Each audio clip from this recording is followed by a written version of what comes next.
Hello, everyone, and thank you for coming. Had to restart the stream because I realized that I had forgotten to update the stream information before starting the stream. But we are now up and good to go, and we're going to get started. I think we're getting pretty far along now. Yeah, so we're on day 11. I believe there are 19 days. So we're over halfway through the game now. Okay, electric bill on the 24th, need 8 grand. Okay, so we're good for that. We bought what we wanted. We did that at the end of last week's stream. I also just realized that I forgot to put this week's schedule up. There's not a ton of difference. It's really just Thursday that we're going to be playing Hand of Fate instead of Crown Trick. But I really need to do that after the stream. Um, so let's see, is there any new news? There is new news. Alright, who is that Lilum? A very good friend. Okay. That was Dorothy, who was paid to hug us all night. Okay, let's see. I think these are all new. Quincy studies the possibility of allowing imports. Glitch City is one of the few places on Earth that's strictly self-sufficient, with an import rate of only 0.8%. However, that might change due to the recent shortages across the city. Prime Minister Quincy revealed this morning that the government plans to have a more relaxed policy for importers. We won't lift the currency control, but we can provide them foreign currency at a low fixed rate. That way, we can secure essential items at affordable prices, Quincy told AE. Some experts say that private companies are no longer working at full capacity, which is unsurprising news, given that the Quincy government has seized most of them, resulting in the shortage crisis in the first place. Wow, Quincy kind of sounds like a terrible mayor. So he decided to not steal all the city's funds. Good. Is Kirai Mickey the biggest plop idol in history? The world at large is still coming to terms with the idea of the Lilum being so quickly integrated into our society. Some say they can't be treated as human because they're immortal, and as such, cannot really understand what it's like to be alive. But most of the Kira Mickey fandom would disagree. Anti-Lilum people are insane. To me, Mickey knows more about life than I do, and I'm older than this damn city, Richard Show, 55, told the Augmented Eye during a fan gathering. I'm with Richard, added Nacho, 6. I may be a dog, but I'm utterly fascinated with the way she writes about things in her blog. She's impressed by everything, and nobody really knows what life's about anyways. Nacho? Dog? Don't tell me. Oh, is Nacho the name of Rad Sheeb? That would be really funny, actually. Okay, Lilum receiving mysterious messages. Halloween was back in October, but this terrifying tale didn't become popular until now. Reports say that Lilum across the city have been receiving strange transmissions, with messages that are confusing at best and threatening at worst. The contents are not clear, as most of the Lilum can't remember exactly what they had heard, but the most mysterious thing of all is perhaps the fact that the Lilum could not record any of these messages while they were broadcasted. It was almost as if something had blocked the Lilum from doing so. Excuse me. While we have nothing but anecdotal proof, even among our own Lilum, the mystery behind these messages is one we should be paying attention to. Spooky, or a bluff. Alright, I think that's all the news for today. So let's hit work.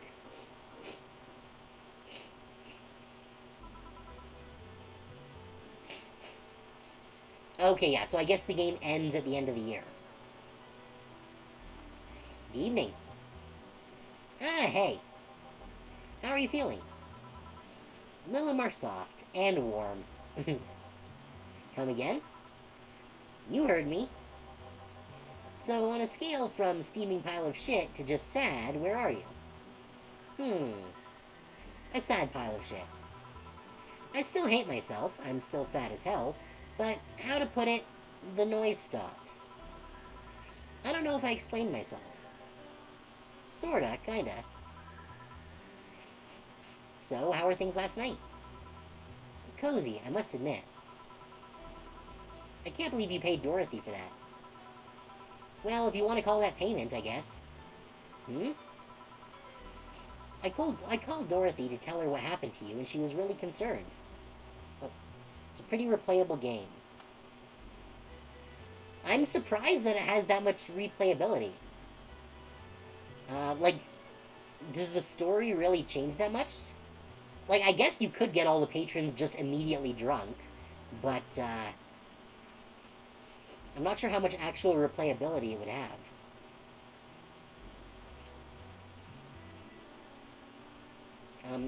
Okay, yes, so I called Dorothy to tell her what happened to you, and she was really concerned. She stuttered for a second, saying that she had the whole night to go, and she just couldn't leave, and she couldn't just leave for free. Yeah. Interesting.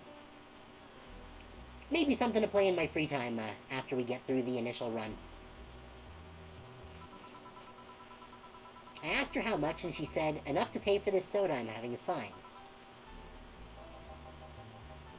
How did you get her number? I have contacts. Right. Anyways, Jill. If you need a second break, a drink, or a hug, just let me know, you hear? Thanks. I'd make you the same offer, but I'm guessing hugs from me are the last thing you want. If you need a bartender, let me know, though. Nice to know. Anyways, we have work to do. Alright, we can stop being depressed. And get rid of reminiscence from every slot. Alright, let's see, what do we have in here? Let's just pick 12 from the middle here.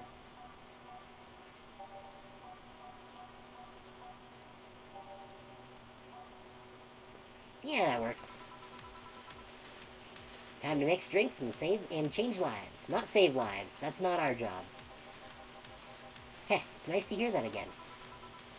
Did you say something? Did I? Welcome to Valhalla. Oh, it's you guys.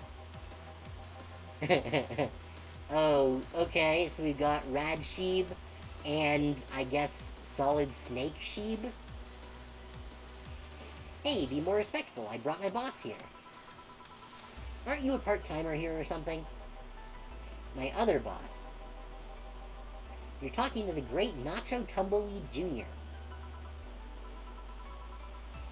Boss, I'm taking my break. I know what I said earlier, but you haven't even started yet. Shit. So, what brings you here today? I wanted to see the place my best soldier is working at. Soldier? Wait, aren't you the dog I served last Monday? Oh, it's you, Dana. Soldier, why didn't you tell me you were working for Dana? No, that's not Dana. That's just Jay. So I'm guessing you're a part of this whole Sira thing. Part of it? I founded it. Humans have the best intentions, but they just don't get us. So I decided to create a place where dogs can be dogs. Here, we can take in any dog without a place in this world. We created our own heaven on Earth. And do you take corgis only? Do I look like one of those Safar bitches? Of course not. I'd include other animals, but sadly I can only take care of those who are of the same species as I. Sad thing is, I'd take him more seriously, but it's a talking corgi with an eye patch. Will you get anything? I'm fine. What about you, boss? Manly stuff. You sure? Did I stutter? Alright. A manly drink for the dog. Maybe I should just give him something bitter.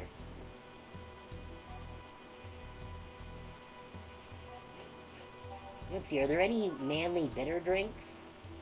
That one's bitter, manly, and strong, but I can give it to him with no alcohol in it, so I should do that. 1, 2, 3, 4, 5. I'm not going to make it a big one because he is a small dog.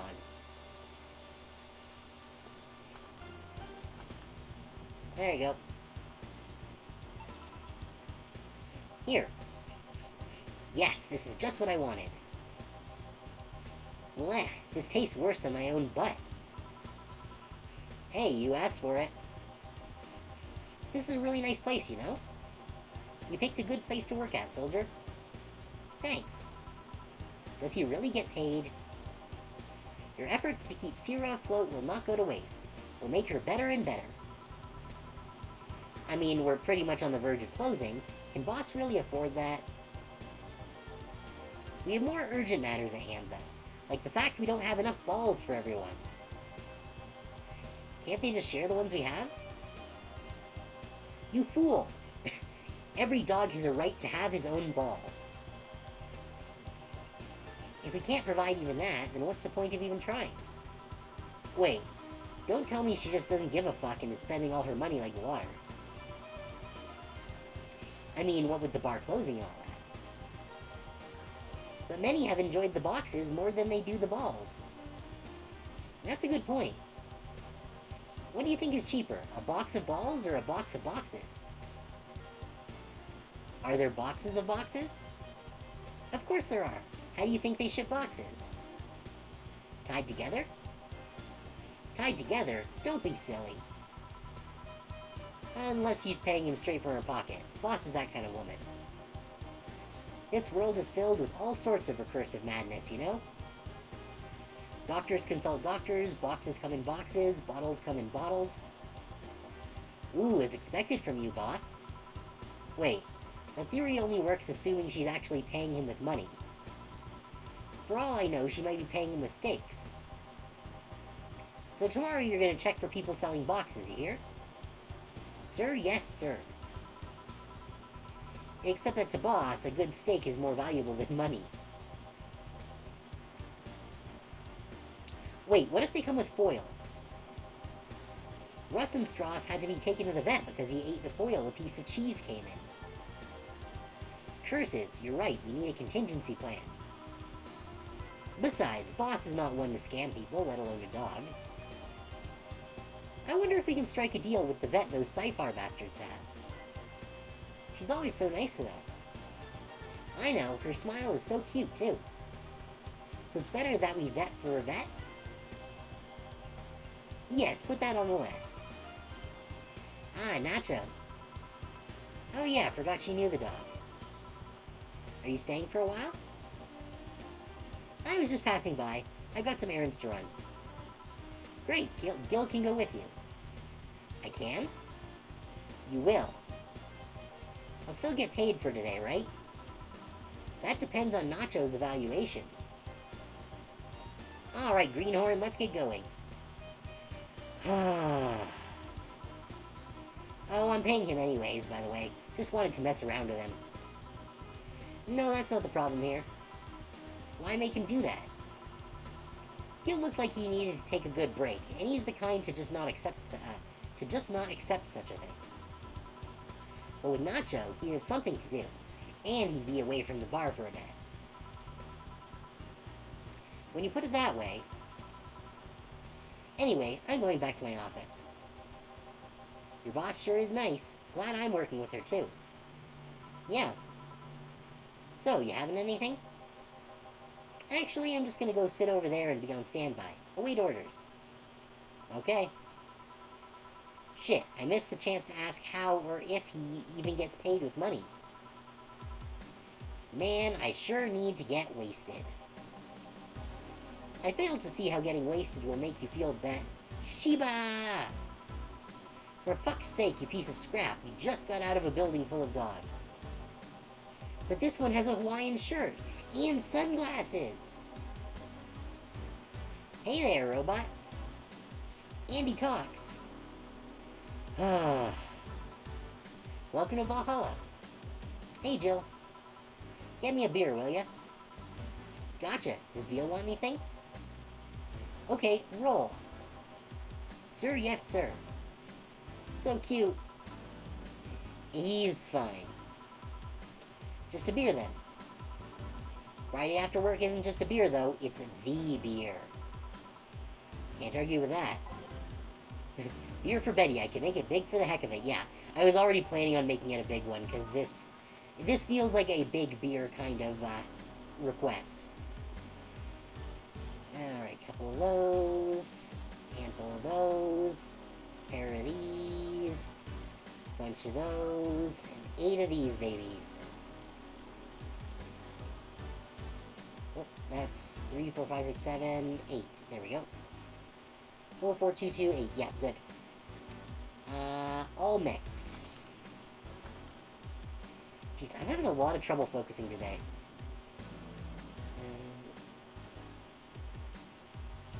I don't know what it is. Turning off the, my color filter on the screen definitely helps, but, I don't know, just all day, I think I need to get more sleep. Here, let's make it special. Yeah. Cheers. Hey, Jill, do you like beer? The amount of beer cans in my apartment is becoming a problem, actually. I had this friend back in high school who made some pretty nice crafts with them. I'm still in contact with him if you're interested. No thanks. The last thing I need right now is more crap taking up space. So how are things up at Dogtown?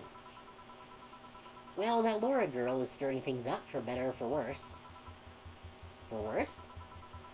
She's, like a rabbit. An overtly politically correct rabbit. Rabbit? Never had a pet rabbit? They're a nervous mess that gets startled over the littlest of things. And this girl is on the constant lookout, scared of saying something that might irk someone. It doesn't have to be the person she's speaking with, even. It's no problem in the company, but the other day we went out together and holy shit. Poor girl can't speak properly. She pauses every sentence to make sure she doesn't say something offensive. She's a nice girl, and it's sweet that she tries so hard to not offend anyone. But seriously, she tries too hard. Ooh.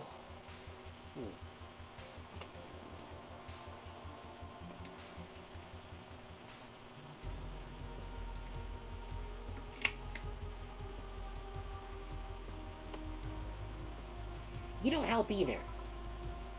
You randomly yell, "What did you say?" whenever she's within earshot distance. Yeah, well, it's just that she looks so cute when she's startled. Like a rabbit. It raises up the question of whether she's really like that, or if you're the one making her wary of anything she says. Well, why don't we test that? How? You go out with her. Why? To test if it's really me who makes her like that.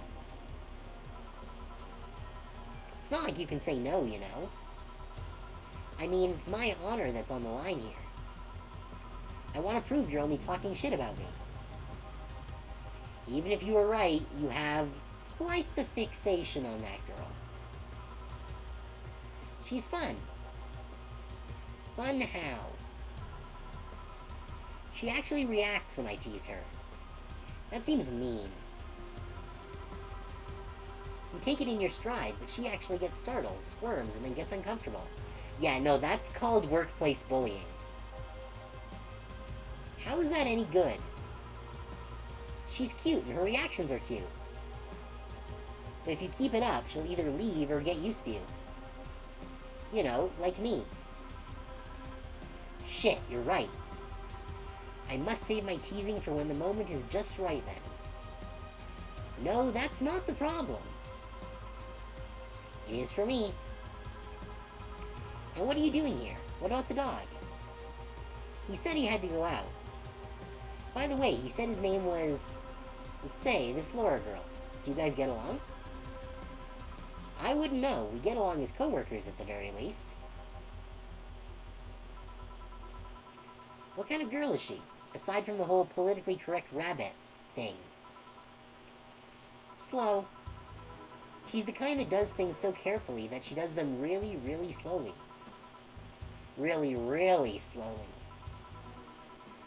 I can't deny that when she actually finishes stuff, she does a great job, but it's unnerving. She doesn't actually have to be with us in the building, though. She's more like a freelancer. Why is she there, then? Because she likes dogs.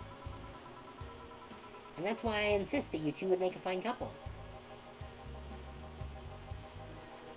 That's a really superficial statement. It's like saying you'd be fine with someone because you're both women. Okay, bad example.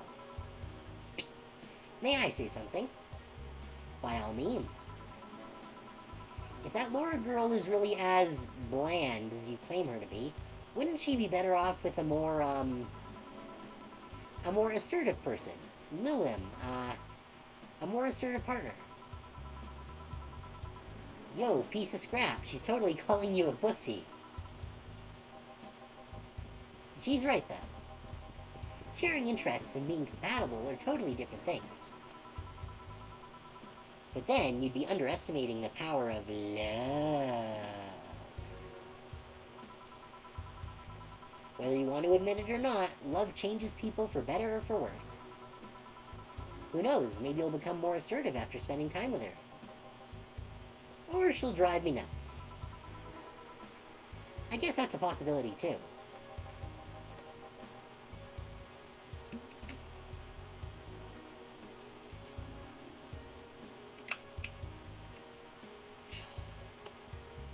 Still, why are you so insistent on me and her getting together?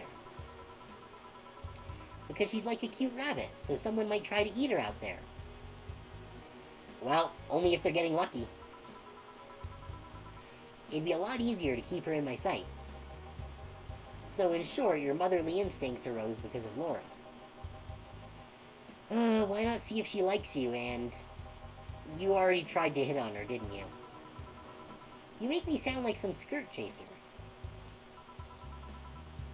She's not into girls. How did you find out? I asked her directly. Of course you did. She seemed, giddy afterwards, though. I heard her muttering something about meeting her first lesbian. It was weird. Okay, enough Laura for a night. That... Refrain from using any "that's what you said last night" jokes or variations thereof, please. Party pooper. Let's get a drink, then. Sounds good.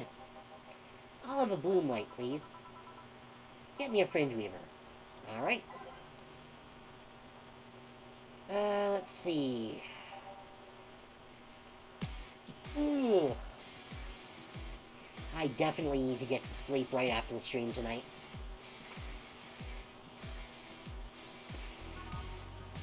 Bloom lights. Okay. 1, 2, 3, 4. 1, 2. 1, 2, 3. You know what? I'm gonna give him a big one, because it seems like he needs it dealing with this woman all day. 1, 2, 3, 4. 1, 2, and 1, 2, 3. There's not an enormous amount of alcohol there. It's not like some of the beverages. Aged on the rocks and mixed.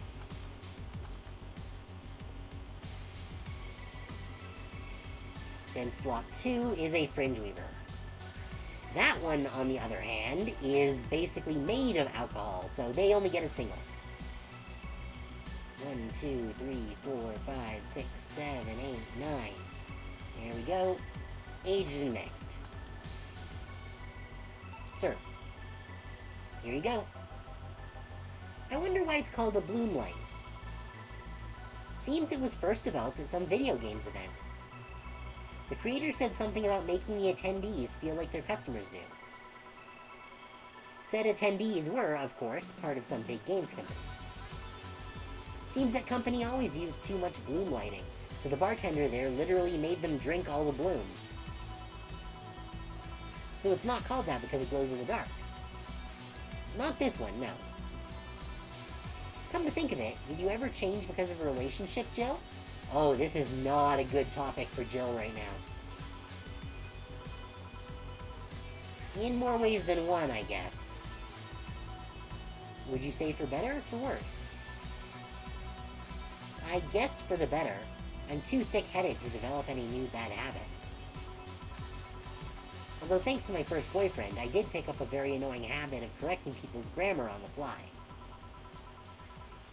Pretty annoying when I think back to it. So you were one of those kinds of people. As for me, sometimes I think I became more... what's the word? Cynical, jaded, bitter, tired of the crap this world and everyone in it throws on a daily basis? Hey. I'm just quoting you. But yeah, I think I became all that because of this one girlfriend I had in college. She got me into the whole activism thing in the first place. How is that bad? We'd all go and protest. We'd start all kinds of movements to see things changed. I really got into the whole thing. But whenever I wanted to get more serious, I'd find myself coming up against a wall. That wall is an analogy for the fact that not everyone was willing to go that far. I found out pretty fast that most of them were in the whole thing because of some shitty fad. And not because they actually believed in whatever movement they were championing. So I moved from group to group, only to find people who were in it because of a fad. And when they were not in it because of a passing fad, they were of the dangerous extremist kind. My tolerance for people's shit was greatly diminished after all that. So it wasn't so much the person you had a relationship with, but rather other people. You seriously never thought about it that way? You need to stop putting the blame for what you do on past relationships. Whatever. Where's the other guy, by the way? He had to escort one of the dogs outside. Figures. Oh yeah, the one that was here asked if you were the nice vet lady that works at the Safe Our Toy Company. I suppose he's interested in talking to you or something. Why didn't he do it then? I don't know. You've been doing a few jobs on the side, haven't you? The pay from the dogs isn't enough to keep up with the mounting debts. I don't know how you do it. It's hard to believe dogs pay you at all. But this is coming from someone working at a place that pays a dog for doing fuck all. Or at least I think we're paying him. I'm not completely certain we do. Will you get anything else? Well, we're fine, but we have to get up early tomorrow. And by we, I really mean her. She got invited to a picnic, and I won't stand to hear another had to go to a picnic with a hangover story. Fine. Let's go then. See you, Jill. Bye. Please come again. Man, you're such a party pooper. You'll be the party pooper tomorrow if you keep drinking. Boss, I'll take my break. Call with me if someone comes. Alright.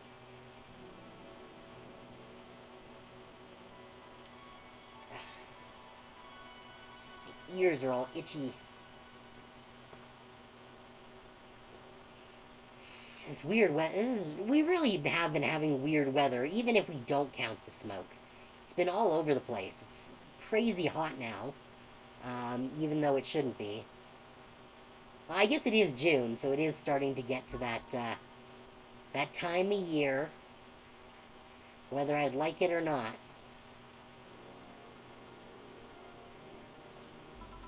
I just want it to be like 18 degrees all the time. Celsius, not Fahrenheit.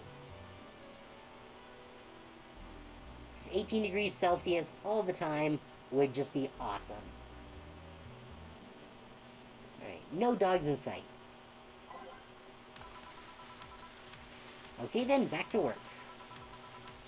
Welcome to Valhalla. Oh, hey there, Alma.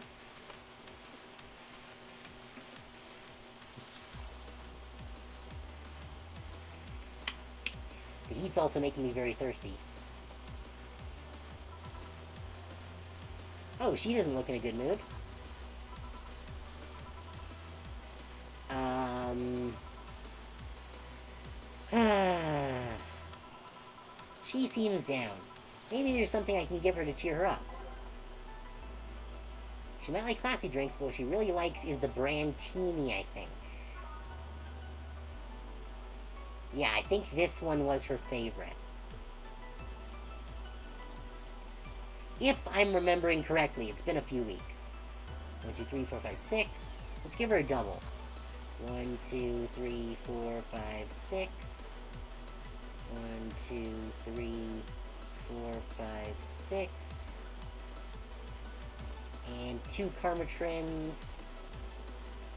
Aged and mixed. Hey. And this? It's on me. Drink, so you at least change your expression. Why not just say you're worried about me? You got the message anyway, didn't you? Heh. So, how is it? A Brandtini, so you do pay attention to what I ask for. Okay, good, so I did remember correctly. You have quite the fixation with Brandtinis. To be honest, they suit you. Hey, want to hear a silly story? Always.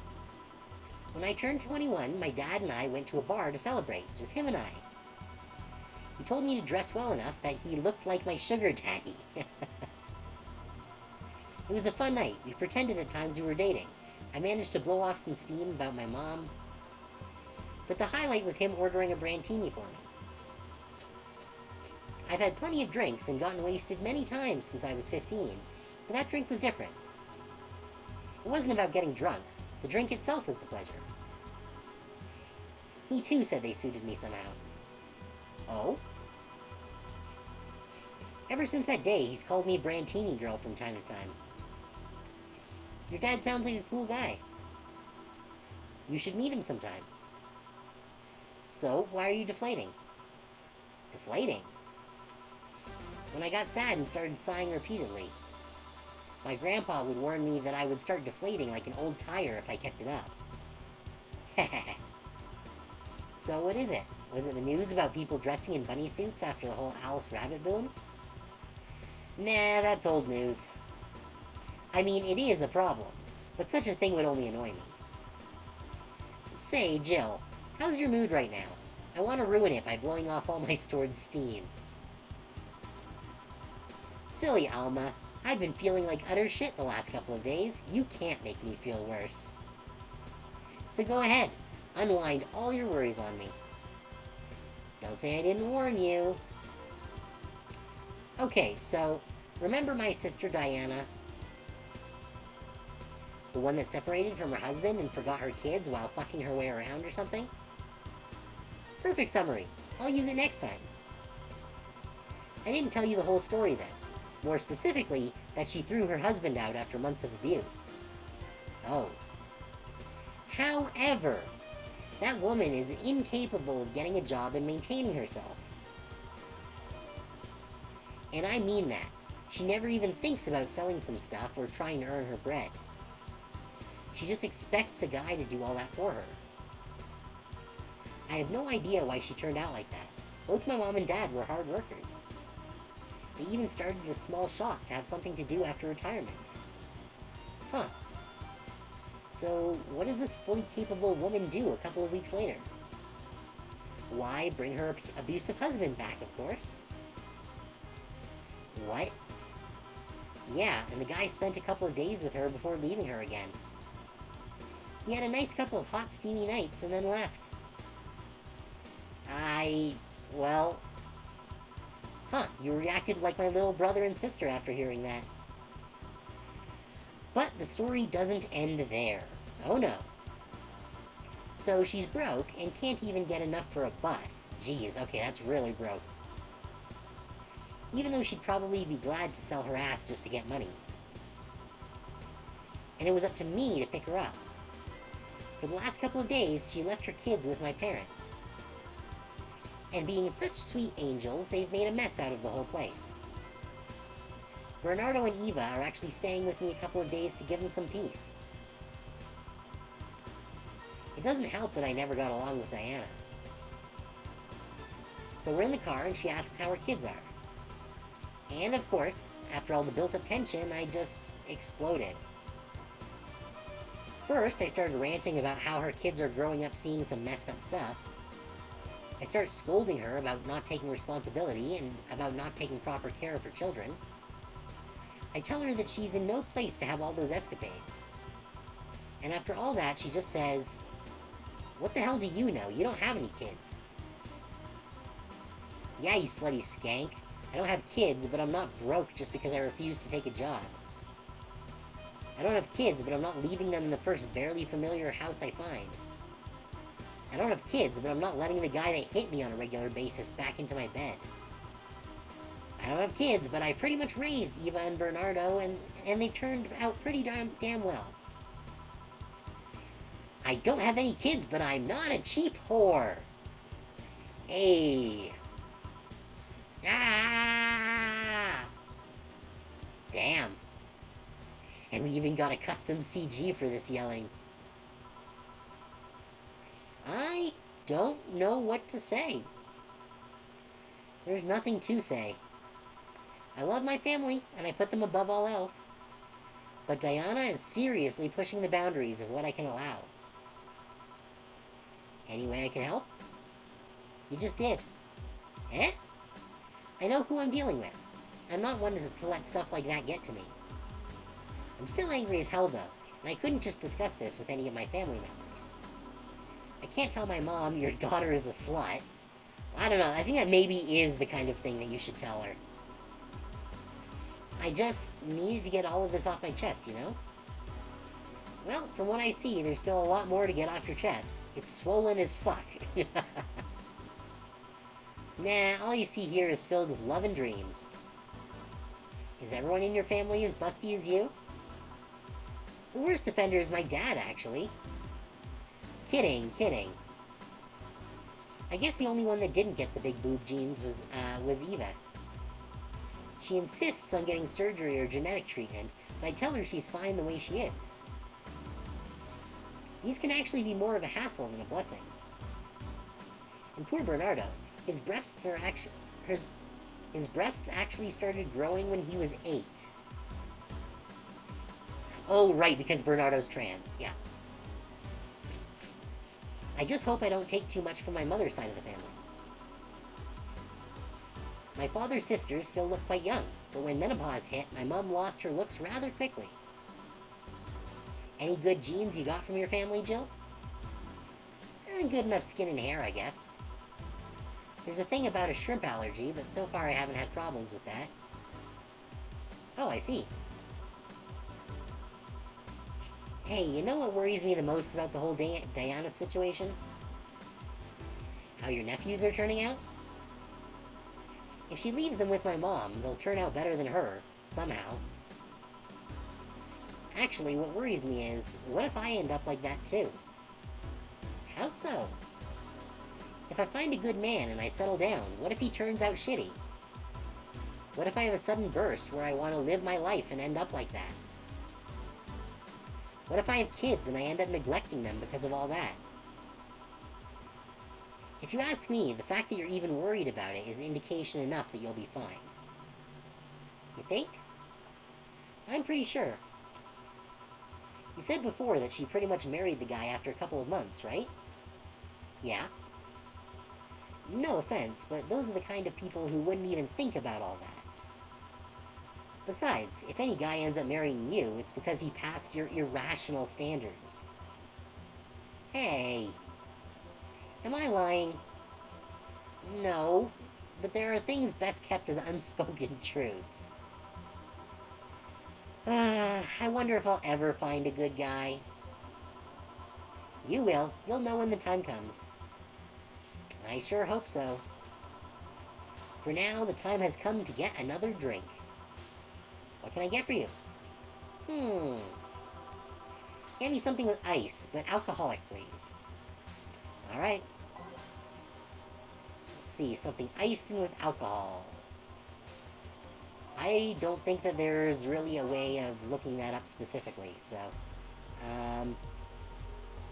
The Bad Touch is on the rocks and mixed, with lots of alcohol in it. Yeah, you know what? Let's get her tanked. 1, 2, 3, 4. 1, 2, 3, 4. And 8 of these babies.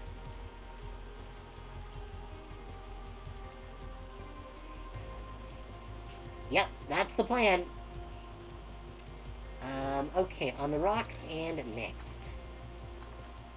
A big bad touch. Here we go. Thanks, I needed you to cool down a bit. That's why I'm here. So, you said you felt shitty the last couple of days. Why? Don't think too much about it. Oh, come on, you heard my problems. I want to help you too. Don't worry too much. Right, I almost forgot to tell you something. What is it? My boss is throwing a mega Christmas party this Sunday. You want to come? Sure, something tells me this mega Christmas is going to be a mess at my parents' home, so I'd rather avoid it. Are you guys getting chicken? I can get one. To be honest, I wouldn't know. You can bring it if you want. It won't go to waste. Gotcha. Say, Jill, what's your favorite part of the chicken? Favorite part? I guess I like legs the most. Really? I like breast better. Wow, big fucking surprise. Breast is a bit too simple, don't you think? Legs have a better texture. Maybe, but simple is usually better. Breast is easier to enjoy than legs, and a lot less messy. You silly girls. Boss? You're there talking about breasts and legs when everyone knows the best parts are the wings. Ah, so Dana's a woman of culture. Boss, what's that? Spicy chicken wings. Where did you get spicy chicken wings? From a spicy chicken. You know, Spicy Chicken, the shop 2 blocks from here. Sorry, let me rephrase that. Why are you carrying a bucket of spicy chicken wings? Why aren't you carrying a bucket of spicy chicken wings? That is a fair point. I do have some lightly spicy chicken wings in my fridge right now, actually, from yesterday. That I'm much looking forward to having for dinner tomorrow. Well, because... Thought as much. Yo, Armitage. Alma. I know what I said. Will the chicken you're talking about be cooked already? You might need to heat it up. It'd be cooked otherwise. Great. I expect you here Sunday at 8 p.m. Thanks. Anyway, I'll be back to my office. She left the bucket. Want some? Don't mind if I do. Sweet, free chicken wings. Oh, mild spice, nice. Weird, maybe she got a mixed-up order and that's why she left them here. She usually orders stronger stuff? I've found buckets that make my throat itch just from being near them. Jeez. Oh. Say, Jill, what kind of guys do you like? That's a sudden question. I'm not too picky with guys, to be honest. I want them to be decent enough. Not jealous, not aggressive, responsible enough to keep a job. That's no good. Do you like them buff? What about tall? Hey, Alma's got the horny on the mind. No tattoos or piercing, I guess. Never liked either. What about you? I like them well-dressed. If they go out in ironed shirts and well-coordinated clothes, they're sure to catch my eye. Some muscle is always fine, too, but sharply dressed males catch my attention faster. How about sharply dressed squirrels? And yet you're still single. That's how I like my men. My potential husband, on the other hand, is another matter completely. I see. So, can you get me a drink here? The spicy wings turned out to be spicy. What do I get you? Anything, as long as it helps me with the spiciness in my mouth. Okay. Something to get her over the spiciness of the wings.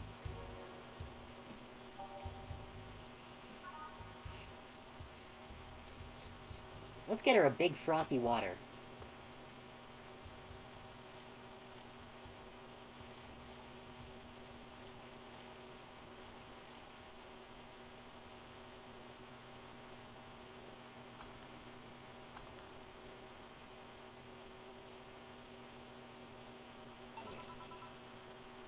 Here you go. Cough. Damn. No more spice, but I have other problems now. Alright, so next question. What kind of girl do you like? Mm-hmm. You first. Sorry, I don't swing that way. Sure, I have no qualms about saying a girl is cute or cool, but... Nope, I prefer men in my bed. Now you. Shit, just calm down. Because she is still getting over her dead female ex. I guess I like girls with light-colored hair. Light-colored hair? Yeah, you know, like redheads and such. What about white, like your boss? You were just setting me up for that comment, weren't you? Sorry, it's just that when she got here with the bucket of wings, your eyes pretty much started sparkling. Your whole behavior transformed. You became giddy and cheerful all of a sudden. Hey, I can't blame you. She's pretty nice. I just felt like teasing you. So, light-colored hair. What about blondes? Do you like me? Yeah, I guess. Let's say I'm into girls too and I started hitting on you. Would you go along with it? Nice body, pretty face, and a good apartment? I wouldn't ever let you go. Heh. Okay then, enough tangents. Why don't you tell me why you were feeling shitty these last days? What? Oh, that. I told you not to think too much about it. And I told you I want to know. Come on, Jill, you've heard my problems so many times. Now I want to help you. Come on, come here. Eh? I told you to sit here, come on. Eh? What? What are you...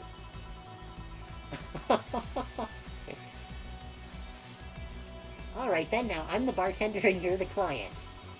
Hardly. The bartending station only works with me. I see. Okay then, I move this here. Oh, shit. Click this and... Now it works for you, for me, and that dog in a Hawaiian shirt. Oh. Oh shit, I think Alma is Alice Rabbit. Oh damn. Because there was that rabbit thing that popped up when she did her little hacking. Okay, well that's interesting.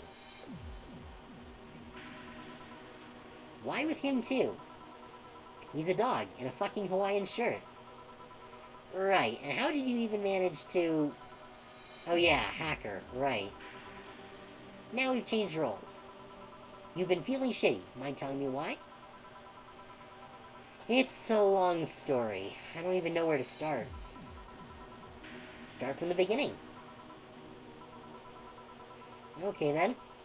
Something that goes back to my college years. Whoa, that's taking it way back. Back in compulsory education, I never made too much of an effort, but I managed to get high grades. Even in PE, I managed to do well enough to always get perfect grades. And then, of course, when I got to college, shit started getting hard. Ah yes, the classic gifted child syndrome. I had this perfectionist streak that wouldn't let me fail anything. Burning my eyelashes studying, I eventually managed to keep up good grades. After about half of the career, I met a student teacher. Her name was Lenore. She helped me a lot with my studies. She even got me into stuff that gave me more credits. I really liked her, and after some time I found out that she liked me too. Oh ho ho! We started going out. I met all of her family even, and... You want a drink? What? A drink. Around this time, there's usually a pause that makes you offer a drink to your client. There was no such pause. Please, I want to test this whole bartending interface. A sugar rush then, you can't mess that up. Right.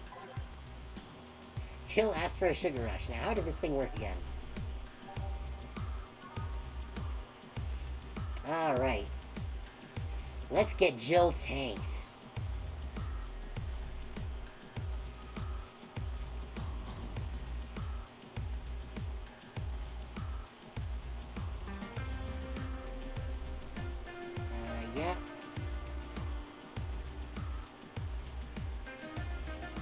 Okay, all mixed. There we go. A super alcoholic sugar rush. Here. Thanks. How is it? Like I said, you can't mess up a sugar rush. I have this gut feeling that with your body, you'd make a better bartender than me. You're selling yourself too short. You're cute, you know? People don't go to bars for cuteness, though. You've obviously never been to a cat bar, then. Besides, my boobs can be a hassle when trying to move around this kind of stuff. So, keep telling the story. Well, as the career went on and on, it got harder and harder. The last year and a half of it became nothing but study session after study session, investigations, my thesis. When the graduation ceremony came, I had to make a speech, and suddenly, while reading said speech, I almost had a panic attack. Fear of public speaking? I realized I lost about a year and a half of my life. I tried to remember if I did anything fun at all, but all I could remember was studying and investigating new topics. I didn't even enjoy doing all that. So, I was just standing there and the satisfaction of graduating was minimal. I realized I had only gone through the motions day after day, from high school to graduating. I felt like whole years of my life had slipped through my fingers. I never stopped to think if I enjoyed what I was doing. In fact, I never stopped. But at that point, I stopped, and realized I needed a breather or something. Did I even like that career? It was all terrifying as hell. I needed all of my strength to not start running like a panicked mess.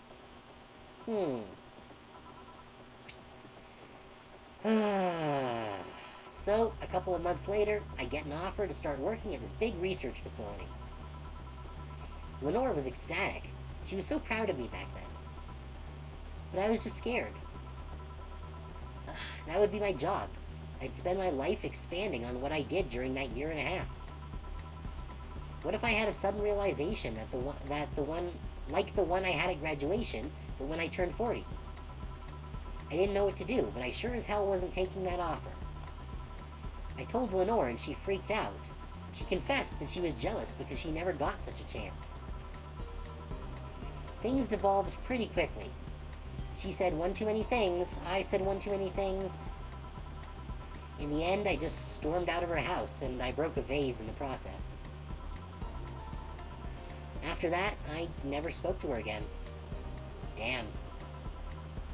I'm sorry, I suddenly feel bad for pushing you to tell me all that. Why are you feeling shitty about that after all this time, though? Unless you've been feeling shitty for years. I have, but it's not just because of that. Eh? The other day, Lenore's sister, Gabrielle, came to this bar. Apparently, Lenore died last week. Localized nanomachine rejection, a heart attack. Apparently, she had it for a long time, but never told anyone. And coincidentally, it got worse after I left. And I just can't stop thinking about it, wondering if me being there would have made a difference. And if it's true she had that for a long time, why didn't she tell me she was sick when we were together? I don't know, I just feel like all kinds of failure. Jill. And to make it worse, I also lashed out at Gabby. Yes, she was blaming me for her sister's death and all, but she's just a kid, for fuck's sake. She lost her sister, who pretty much raised her on her own. And to top it all off, I suddenly can't remember what stopped me from apologizing. Pride? Fear? A stupid effort to leave the most awesome person I loved as a thing of the past? Who cares? I lost my chance to apologize to her forever. Truly forever. I'm such a piece of shit.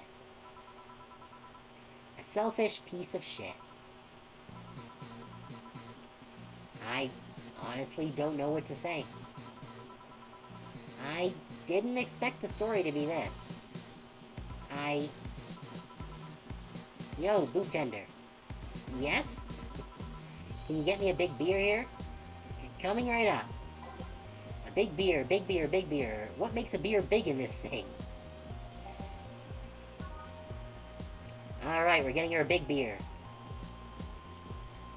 It's a good thing we don't have any sort of action penalties, because we are piloting the boob tender now. I'm surprised that it's, like, letting us have access to all of the information. And then 8 karma trees. 2, 3, 4, 6, 7, 8. There we go. Mixed. Right. There we go. Big beer for Jill. Thanks. I need to remember to take care of the cans in my apartment. Do you drink lots of beer? One of the perks of BTC-issued liver implant is that I can drink lots of beer without getting too wasted. Oh, that's interesting. Ooh. Hey Jill, what kind of girl was Lenore? Well, she was calm and smart. Back in college, I was too thick-headed and got riled up easily. Stressed was my default state. So, just like you're behaving right now. Shut up, I was worse. Can't picture that. Don't, it's embarrassing. Anyway, she was always there, finding a way to cool me down. She was also able to hold conversations about pretty much any topic. One time I saw her go from talking about video games to talking about sports. All of that variety while still being a hardcore scientist. She would always push me into social interactions. If she saw me by myself, she would drag me with her. Watching people is fine, but talking to them is better, she would say. I disagree. Lenore would always present me to her many acquaintances as the girl I don't mind cuddling with for hours. Okay. Oh, man, I'm gonna miss her. After a point, I didn't even think about getting back into a relationship with her, but she was such an awesome person, I just wanted to apologize. And now...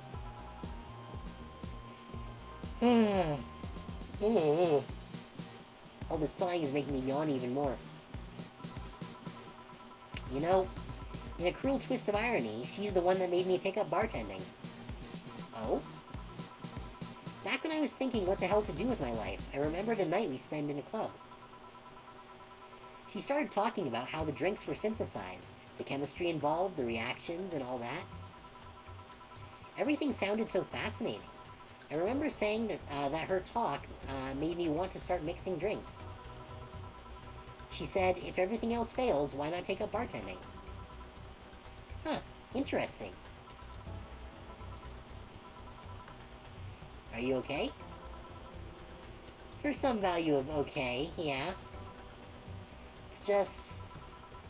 I wanted to thank you, Alma. Thank me? I guess I just needed someone to tell all of this to, and you were the one. You volunteered yourself. You insisted on listening to me. You stood there listening to the whole thing from beginning to end. I know I might not be the most expressive person, that I'm not one to spout love and fluffiness, but I really like you. Maybe I'm just a bartender and you're just a client. But I really appreciate your friendship, or at the very least your patronage. I really enjoy working for you. Jill, are you dying? Shut up, I'm trying to have a heart-to-heart here. Sorry. It's just... it's weird for you to get so sappy. I think that's all the alcohol that I gave her. Well, I just realized that the saddest thing is how I'll never be able to make amends. And it hurts like fucking hell, you know?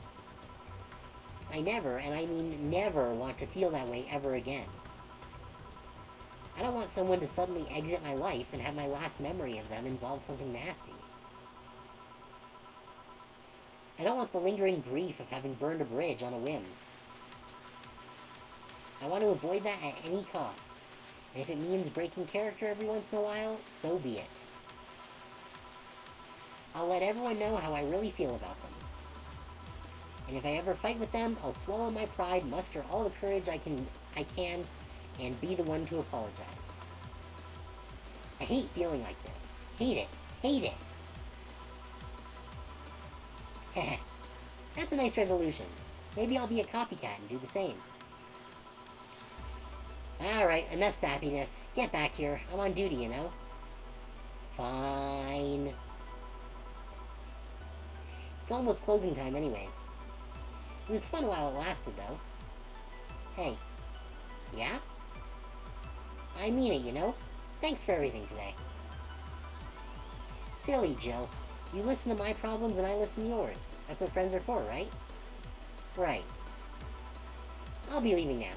Oh, before I forget. Did you ever talk about all this with your parents? They know the basics, but I haven't told them about Lenore's death yet. Why don't you do that sometime? I don't know. I don't want to bother them with my problems. Don't be silly. They're your parents. They live to share your problems. You should try having a talk like this with them sometimes. They'll appreciate it. Anyway, I'm out. See you on Sunday. Take care. That Alma girl sure is nice. Ah, boss, did you hear all that? Not all of it, but a good chunk at the very least. Your expression changed a lot already. It did? You look happier. That's always good. Anyway, let's call it a day. I expect an even brighter Jill tomorrow. Right. Oh yeah, boss, about those chicken wings. Fucking idiots at the spicy chicken. Sorry, Dana, we won't have enough spices for your order until tomorrow, they said. Is that how they treat their regulars? Mumble, call them manager, mumble. Boss? Okay, so some of them were spicy and some of them were less spicy because they didn't have enough to cover all the wings. Okay. Cherish Titty Hacker, she's a good friend. So we got a bit of a bonus. Okay, it's not too bad. And we did get the flawless service bonus, so...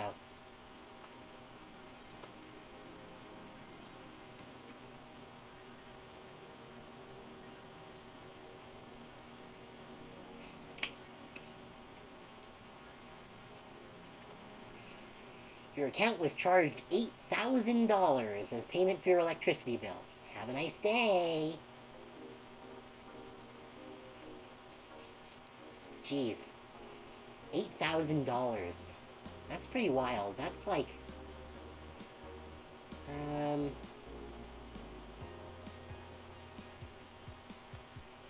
That's my rent for like a good chunk of the year.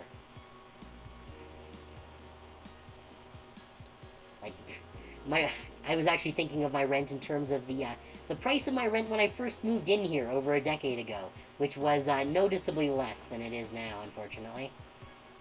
But that would have been like probably about a year's worth of my rent when I first moved in here.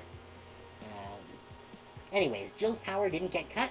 This gives her peace of mind, and now she'll focus at work with no problem. But we didn't get her drunk. Okay, Bill paid. Didn't you have a boyfriend named Bill? So we're only down to $3,800 now. I have a feeling that we're going to see the rent one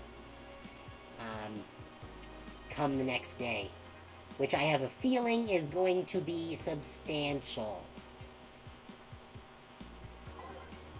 What do we got? Okay, lots of stuff to read here.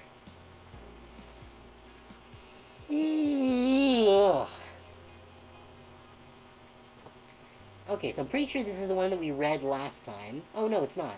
Okay. So is this new? Oh, no, okay, no. So this is the old one. That's the old one that we had. This one looks like it's new, though. Okay. Can't stop playing this game. Monster Girlfriend Chirari.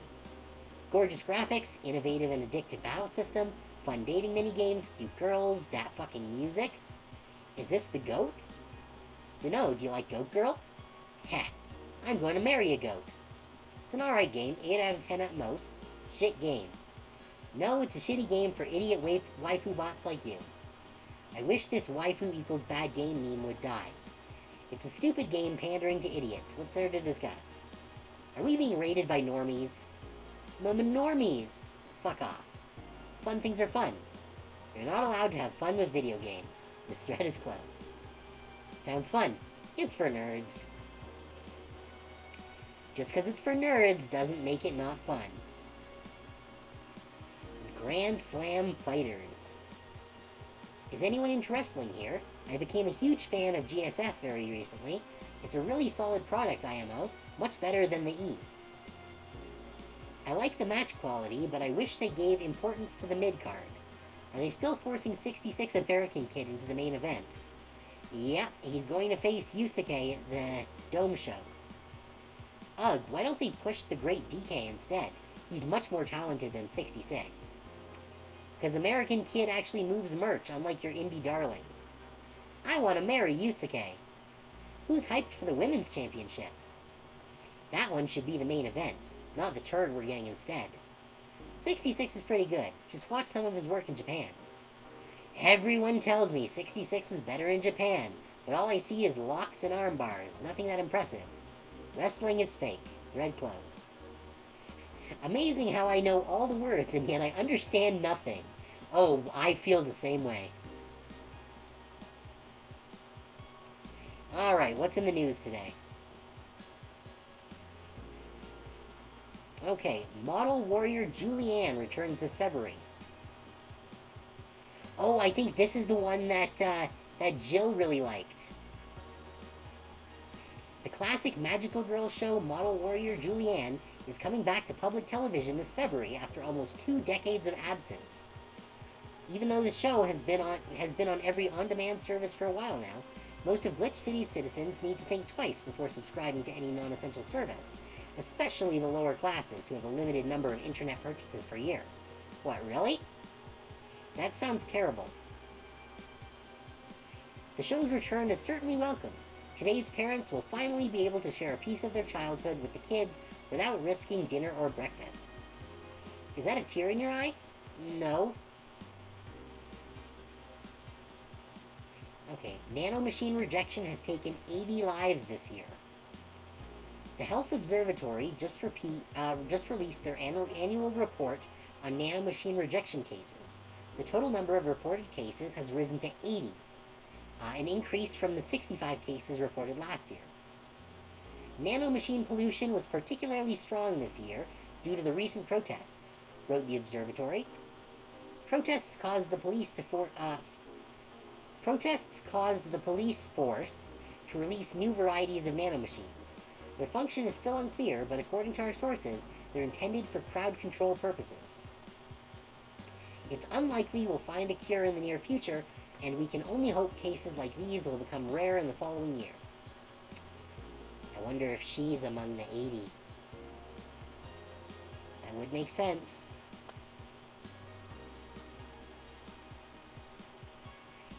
Lilim receiving mysterious messages update. It looks like we were able to record and transcribe one of the messages sent from one of the compromised signals.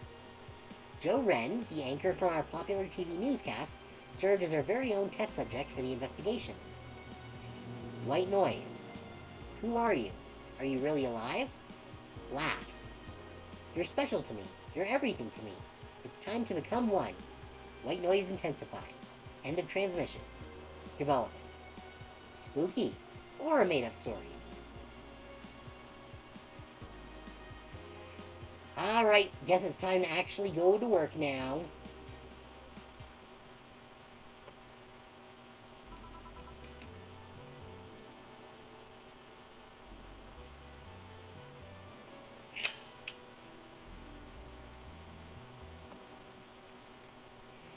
Evening. Hey Jill. How are you feeling? I won't say good, but not that bad, I guess. That's nice to hear. Where's Gil? Did he run away again? Nah, I have him on errand duty, buying the drinks for tomorrow. That sounds weird, coming from the owner of a bar. Every drink from here would come out of our own funds. So if we're gonna spend money, we might as well get more variety. Besides, those kind of walks are always good for Gil. You're the boss. Who's coming so far? Well, there's the three of us, the dogs. You invited Titty Hacker. Gil invited Jamie. Oh yeah, I also invited Dorothy when I called her to spend the night with you. Sounds good so far. Invite anyone else you feel like inviting. The more the merrier. Except for Vigilio or whatever his name is, because he sucks. I could, but I bet everyone's made plans by this point. That's true. I'll be in my office. Call me should anything arise. Alright. Time to mix drinks and change lives. Wait here, I'll check inside. Welcome to Valhalla. Oh, a BTC bar. Oh, we got new people. I like her with the studs on her head.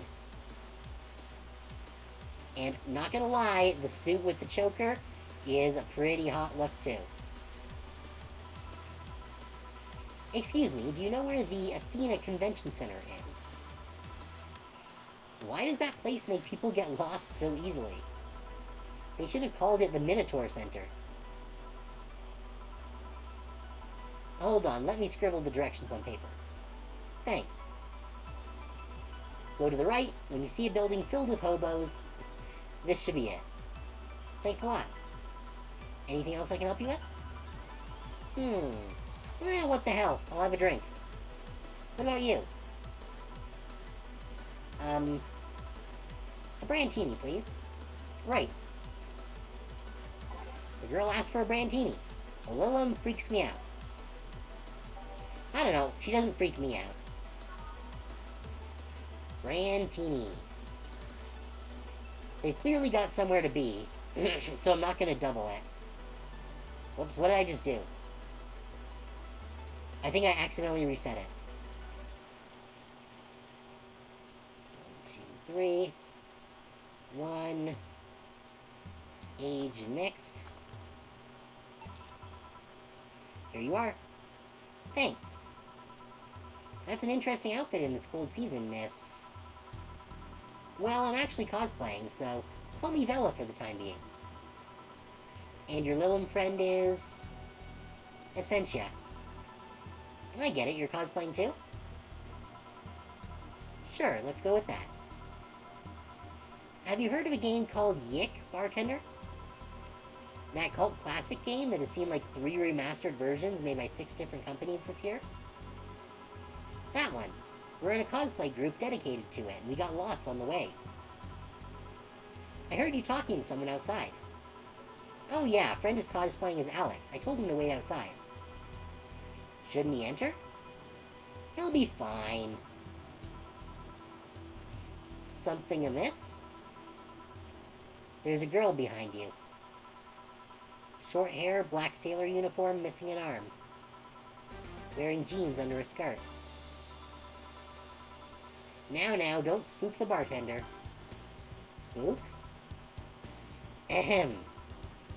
Anything else? I'll get a fluffy dream and be on my way.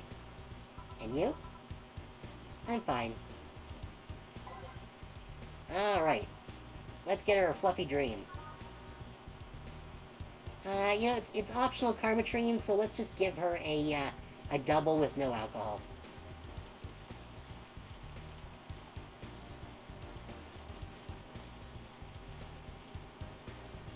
Age and mixed. Here. Yup, this is the thing. Seriously though, should you leave your friend outside like that? He'll be fine. He started chatting with one of the vending machines. They were talking about R&B music. Does your friend prefer the 1980s R&B or the 1970s? 1980s, I think. Oh shit. Boss, Dee Dee, R&B. I'm coming. You see, Dee Dee is a 1970s purist. He has tased people for even liking 1980s R&B before. He got tased. Sigh. Oh god. He'll be fine. Vending machines have very weak tasers. He'll be confused for a couple of minutes, but that will be that. You should go check on him, though. Right. Thanks again for the directions. I don't think vending machines should be allowed to have tasers. Please come again. At least it wasn't Franco-Belgian comic opinions this time. Black sailor uniform? I hope I'm just overthinking it. More importantly, though, jeans under a skirt? Welcome to Valhalla. Oh, hey, Dorothy. Oh, hi, honey. Are you okay? I just kinda wandered in here. I guess I'm a bit distracted. Can Lilum just wander? Can I get you something? Oh, a sugar rush. Yeah, that. Right. Oh, crap.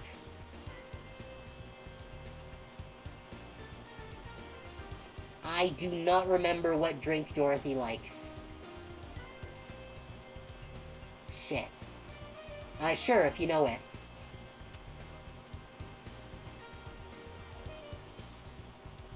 Because I have completely forgotten what she mentioned before. Piano woman. Okay, yes.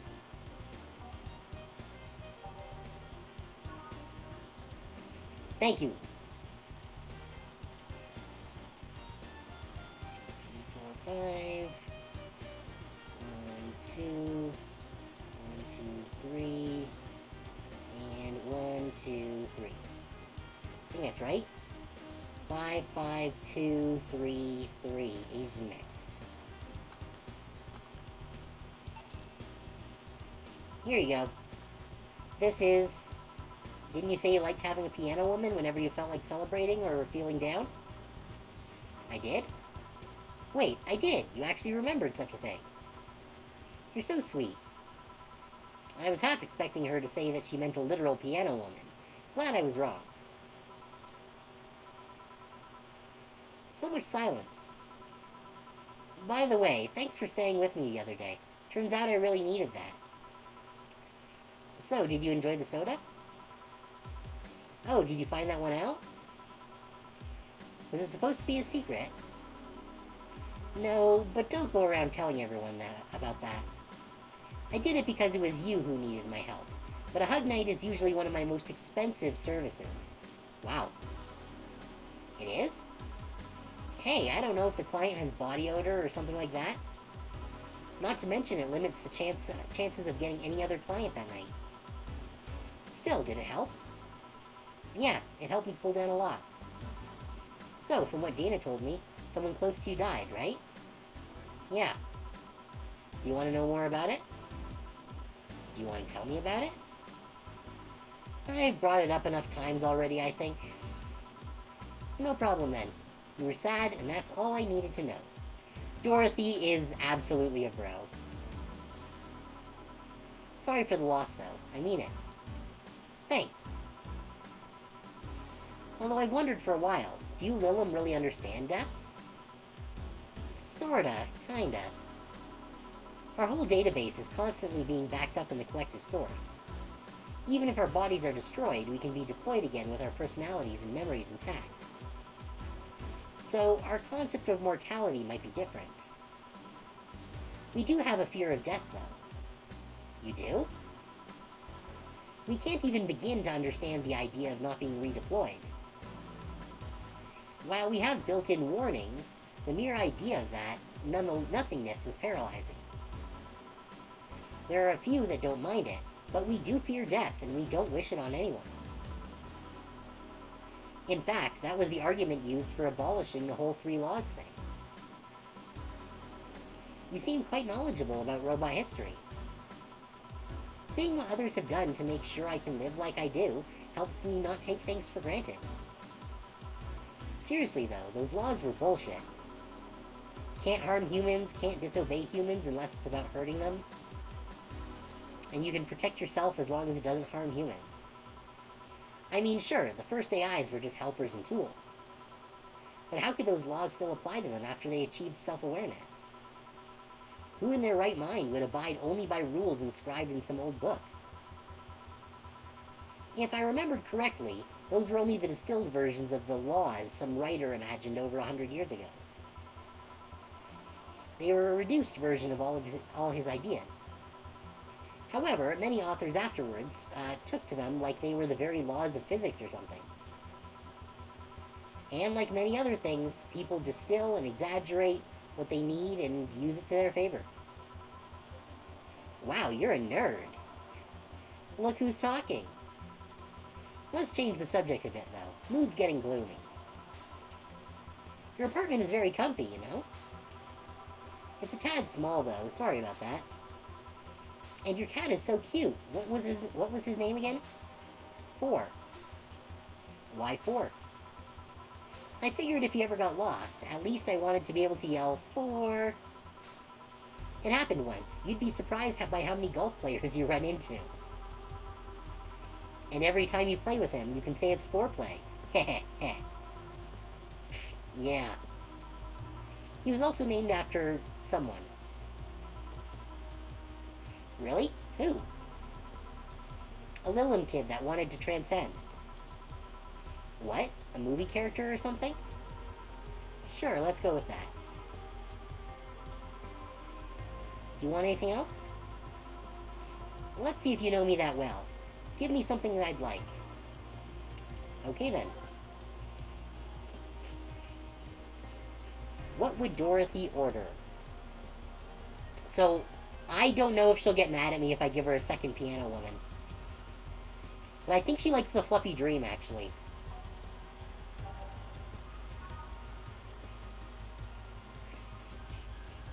So I'll give her a Fluffy Dream.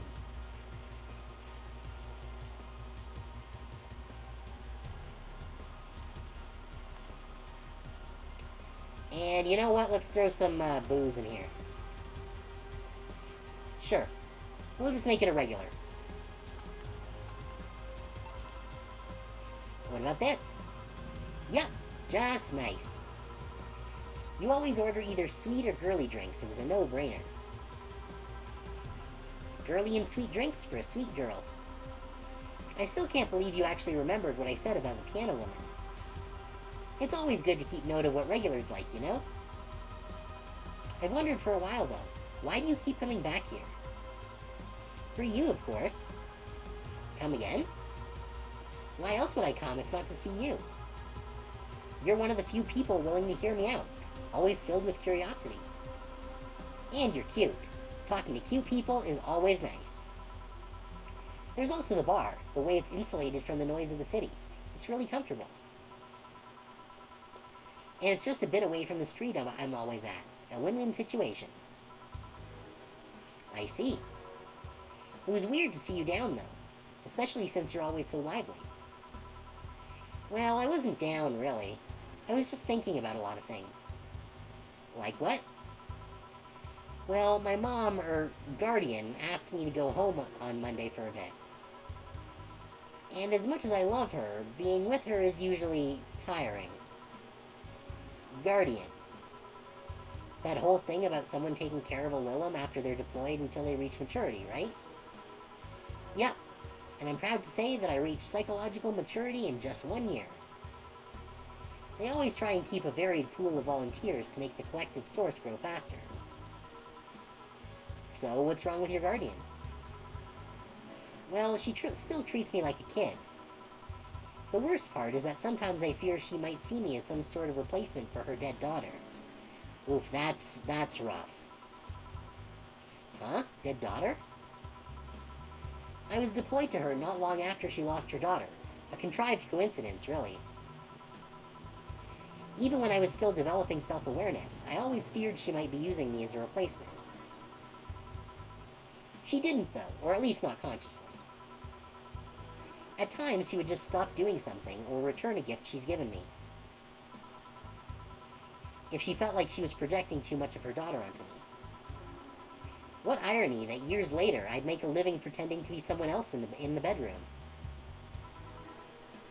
How's that? Well, most of the time, my job involves role-playing. A daughter, a student, some helpless kid. It means I've got many clients looking exactly for that, but on the other hand, from a professional standpoint, I'd rather have them hire me because of me.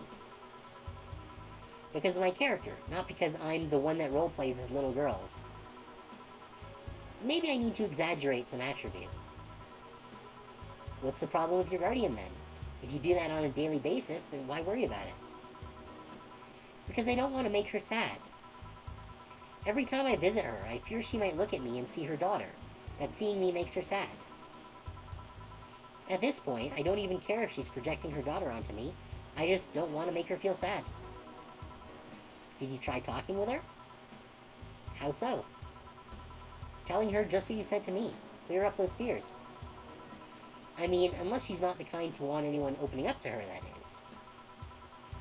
I never really thought about talking to her about that. It doesn't sound like something you just bring up, though.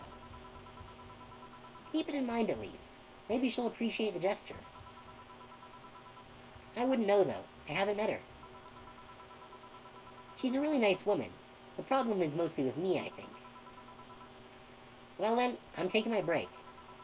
Oh, I'll be leaving then. No, what I was trying to say is that I'm taking my break. You want to come? Really? If you don't mind talking on a chilly night in an alley behind the bar, that is. I've done worse in alleys.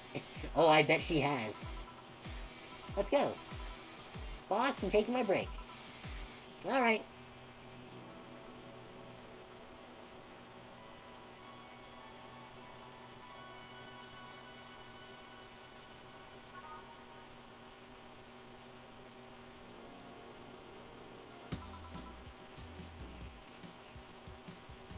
Ah, we got the Don't Call Me Becky achievement. I guess probably for remembering the piano woman, or quote-unquote remembering. Thank you, Plum, for that. Ugh, cigarettes. Bad Jill. No smoking. Want one? Are you really offering a little girl a cigarette? Now you're a little girl?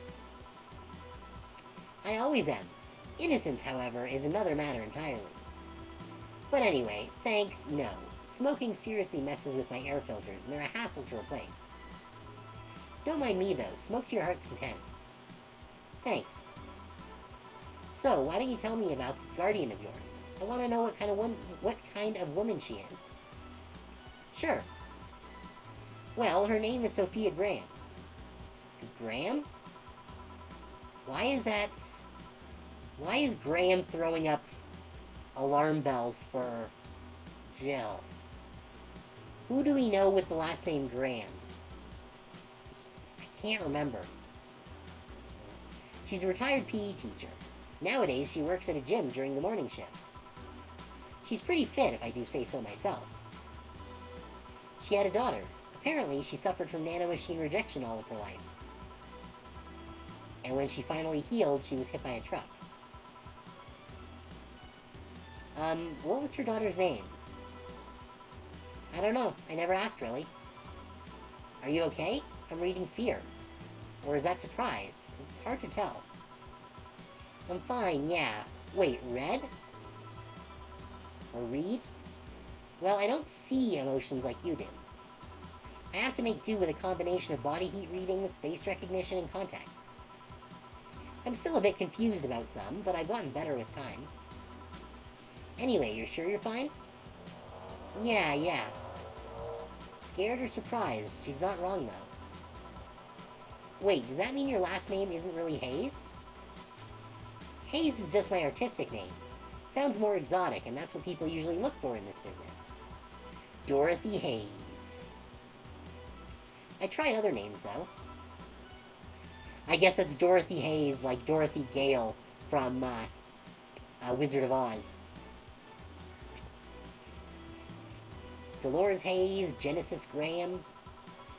I tried Dorothy Warrior once, but a legal team came out of nowhere and stopped me cold. So what's your legal name, then? Rebecca Dorothy Willow Graham. A bit of a mouthful, if you ask me. So Dorothy's actually your second name. Should I call you something like Becky, then? People have always called me Dorothy rather than Rebecca for some reason. That's why I chose it. It's useful, too. People have tried to falsify stuff using my name, and they always get caught. Because they use Dorothy Hayes as their name? Yep. Only my mom, or guardian, calls me Rebecca, so it's weird to hear it from others. What about Willow? Willow's my first surname, actually. When I got registered, my guardian was married to a guy who had Willow as the last name. Shortly after I joined their household, they separated, so I was left with his family name first. Hold on, so your real name in short would be Rebecca Willow? It doesn't have the same pizzazz to it, if you ask me. Whatever you say, Becky. Stop it. It'd be like if I called you Julianne all of a sudden. Ahem. Whoa, that was anger I read just now. Lots of anger.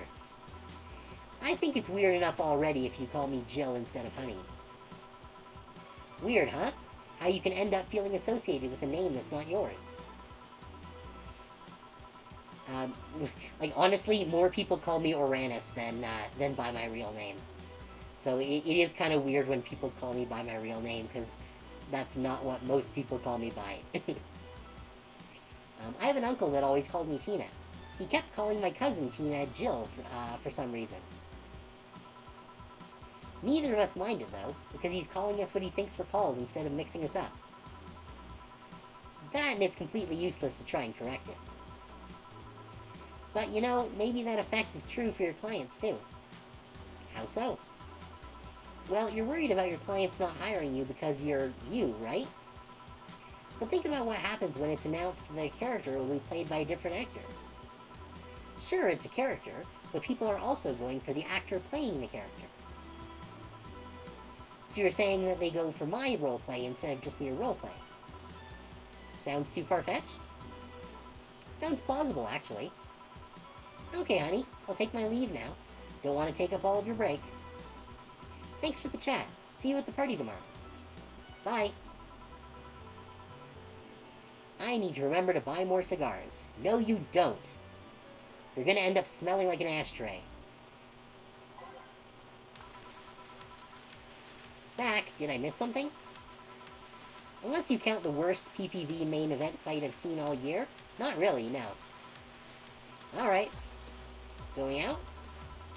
I'll have a word with Gogo outside. He was so hyped for that match. He must be devastated.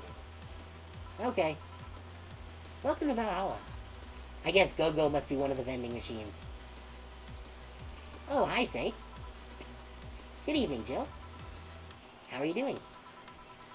The nightmares have stopped, so I'm sleeping better. How about your injuries? My bones are healing nicely. My wound's finally closed. The scars itch a bit, though. Well, that's good to hear. Are you by yourself today? Yeah, I'm running a couple of errands by myself today, but I wanted to come here for a while. I also noticed the big guy from last time is outside. Buster? Stella doesn't want me being alone while I'm still healing, so she suggested taking him with me. Ah, I see. What can I get you? Something cold. Sure.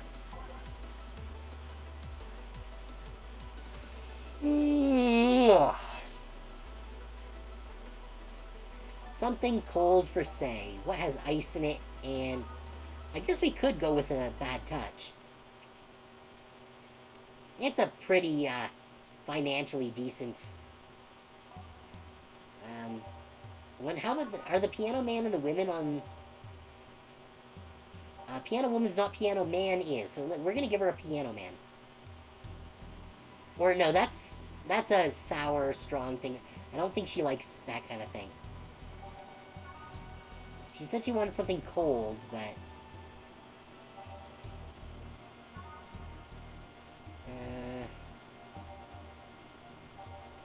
Fringe Weaver, Frothy Water... There's gotta be something here with ice that doesn't taste like shit. Here, a Moonblast. That's a good one.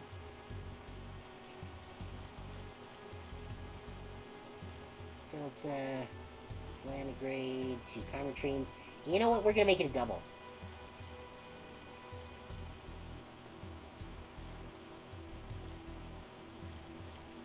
that's not a lot of alcohol.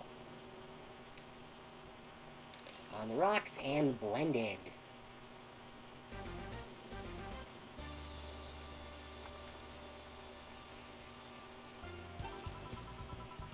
I think you'll like this one. Really.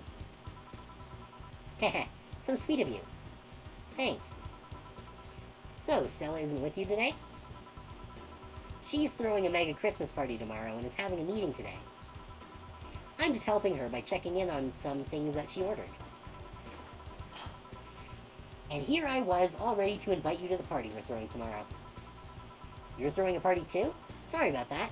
Can't really say no to Stella. Maybe next time. If there's next time at all. Don't worry about it. It's not a big deal. I want you to know that I want you to have a good time. Have fun. Drink a couple of beers in our honor. Heh, I will then.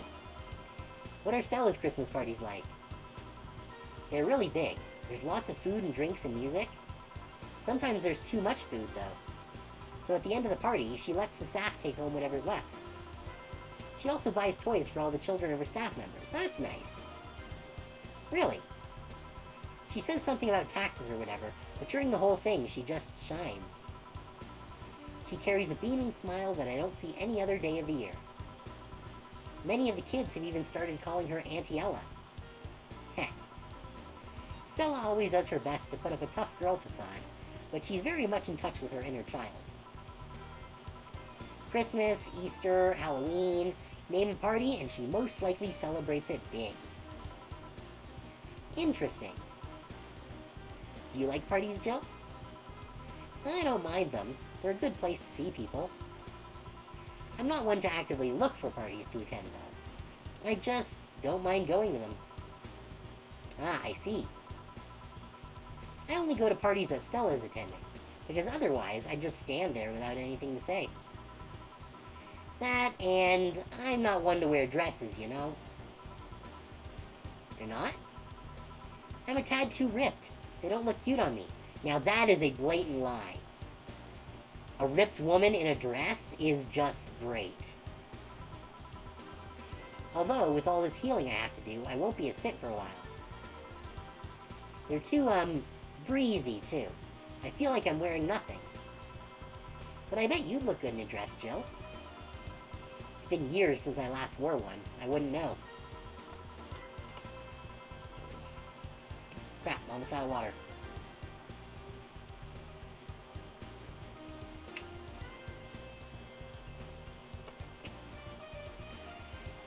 Last time I wore one, I remember worrying my arms were too thin or something like that.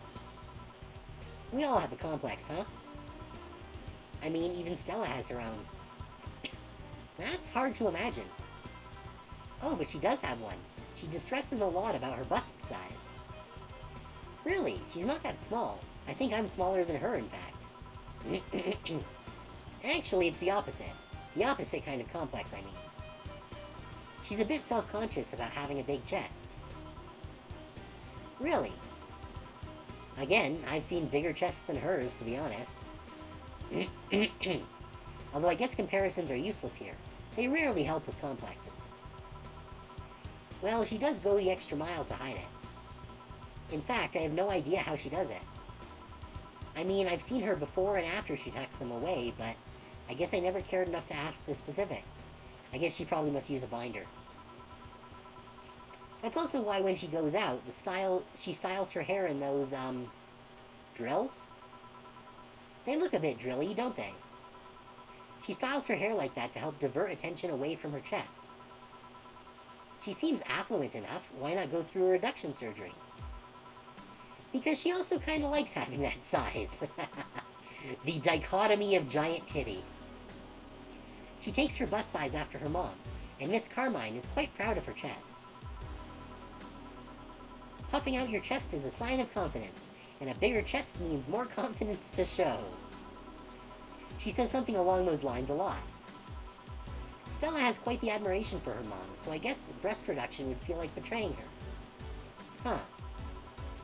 I'm making it sound like she's hiding J-cups or something like that. I guess in a taller or thicker person, her size would be normal. She's just a bit shorter or thinner than the norm. Do you get self-conscious about your bust size, Jill? Not really. I've been more self-conscious about my height. Although it usually comes up whenever not being average height hinders me somehow. What about you?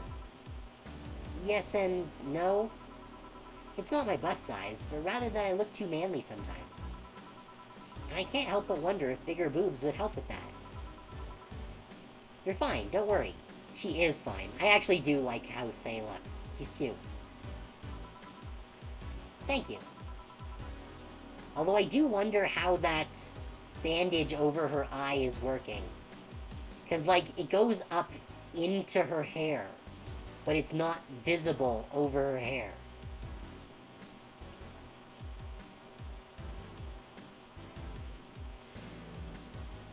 Ugh. Ugh. Felt like I had a sneeze going there, and then I went to sneeze, and it turned into a yawn instead. That is uncomfortable. Alright, can I get you anything else? Do you have something non-alcoholic? I do. Give me a sec. Something non-alcoholic. Wasn't Fluffy Dream optional? Yes, Fluffy Dream is optional. We're gonna give her a big old Fluffy Dream.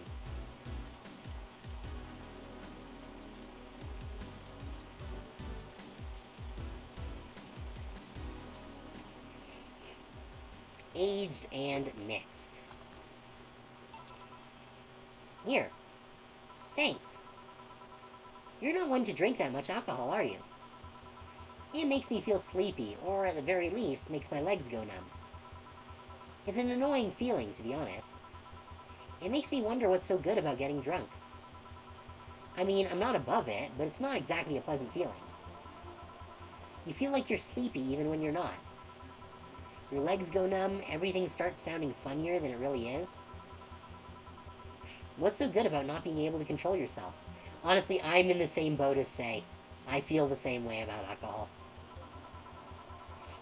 I do enjoy a beer now and again, but, I can go through a good few beers without even feeling it at all. Because apparently I have a super high tolerance for alcohol.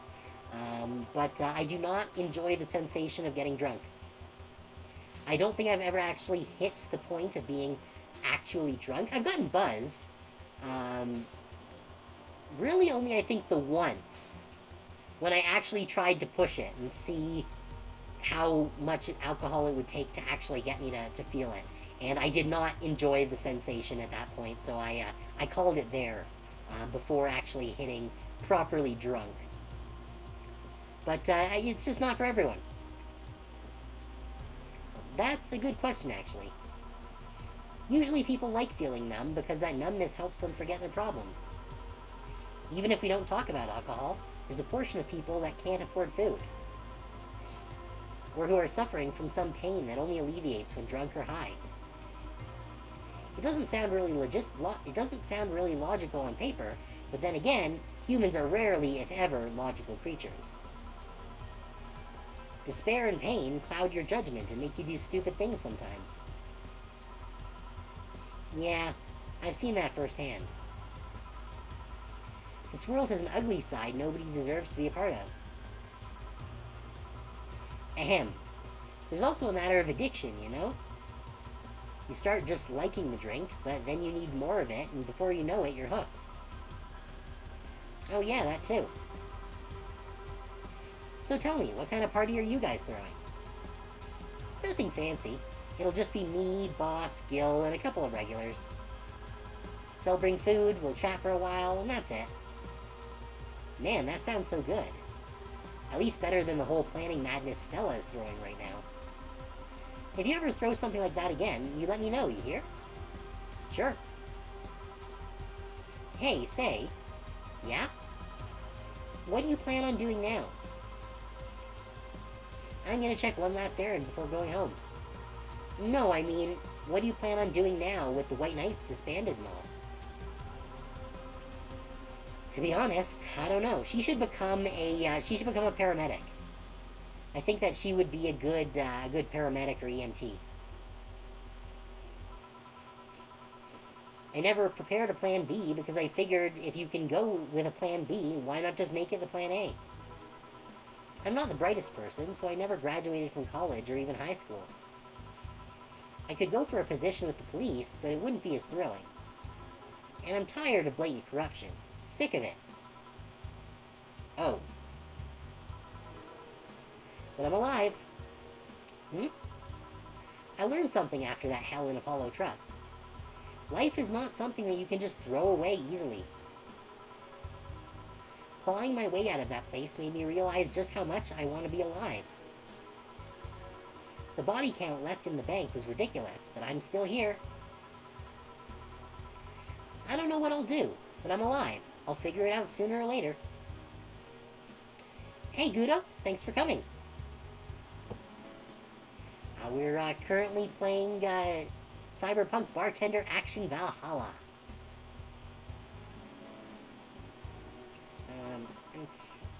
That's nice to know. Well, I gotta go. Bye, Jill. Good luck with the party. Please come again. Welcome to Valhalla. Oh, hi, Mr. Detective. Oh, it's this cheapskate. Ah, hey there, girl. Give me a strong drink, won't you? All right. Something strong for Mr. Detective. Perhaps something manly. Are there any manly drinks that are really strong? I mean, I could give him a gut punch.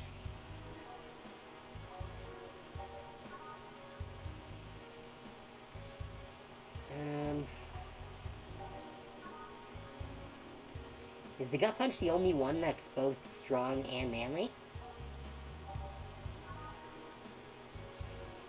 No, there's the Mars Blast. Crevice Spike. I don't remember seeing this one on the list before. Oh well, the guy's a cheapskate, so we're just gonna give him a big gut punch.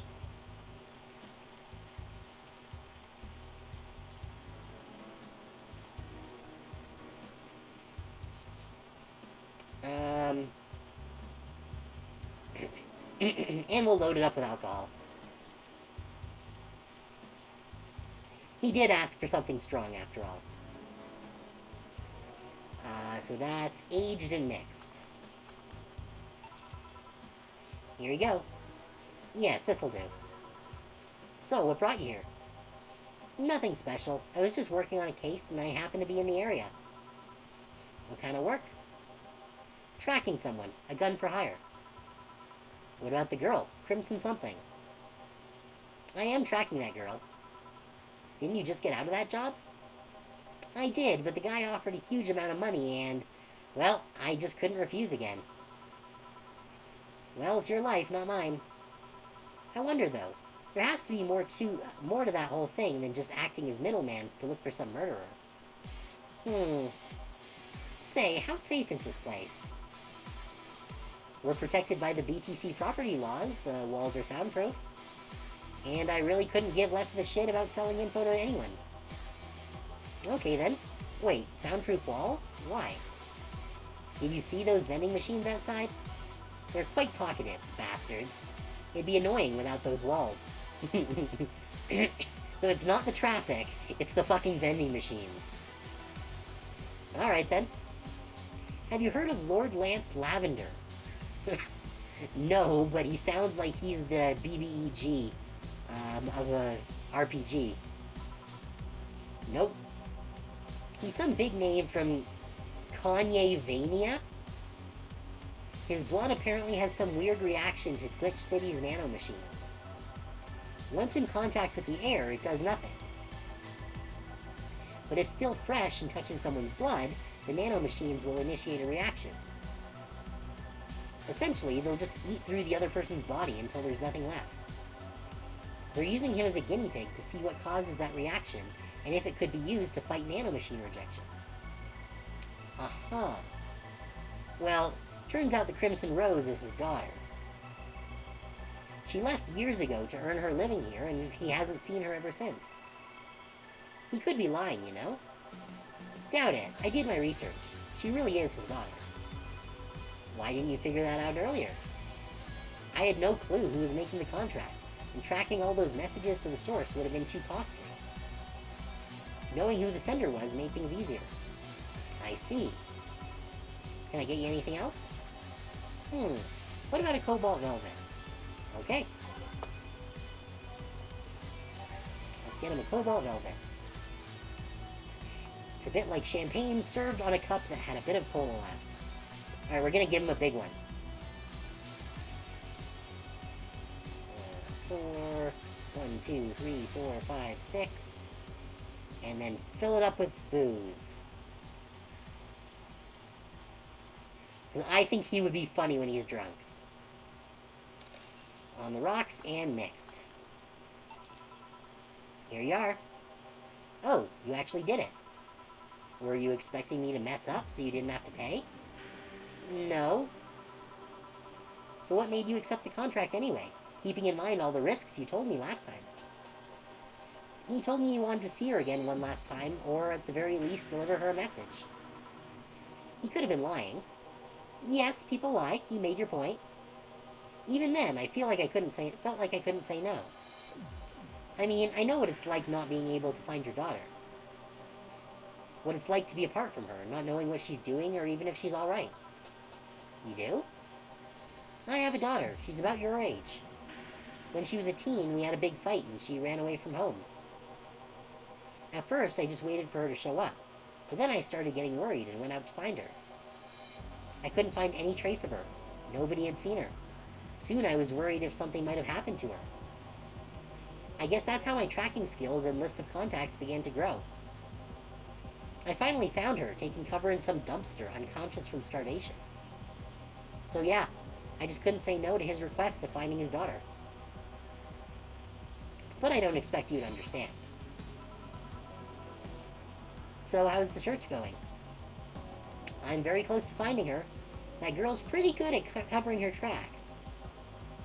Compared to the her from before the bank incident, though, she seems slower somehow. Either she's let her guard down, or something else is happening. What will you do when you find her? I have this letter I'm supposed to deliver to her. I don't know what it says, and I don't want to find out. What if she tries to kill you? I might not look like it, but I can take care of myself, bartender. You don't stay so long in this business without picking up a couple of tricks. Yeah, I guess you're right. Okay, I better go back to work before her trail goes cold. Please come again. Hey, he was less of a dick this time. That's good. Are you done? Yeah. Okay then, I want you here tomorrow at 8 p.m. No working beforehand. The bar will be closed tomorrow. Come dressed in your absolute best. We're having a party after all. Do we get to wear the slut shirt? I hope we get to wear the slut shirt. Alright. Where's Gil, by the way? He stored all of our things in his home because of how close it was to the stores. So I told him to go home already and bring the stuff tomorrow. I see. Well, see you tomorrow, boss. Hold on, wait a bit and I'll go with you. Oh, sure, thanks. Okay, we got the flawless service. We got a decent chunk of change. We're still only at like 5-ish grand, so I don't know how much we're gonna need for rent. Oh, do we not have to worry about rent? Huh. Merry Mega Christmas. Let us celebrate Santa's resurrection as the Mega Santa that saved Christmas from the Redmonds. Alright, sure. Happy holidays. A party then. I'll bring you leftovers.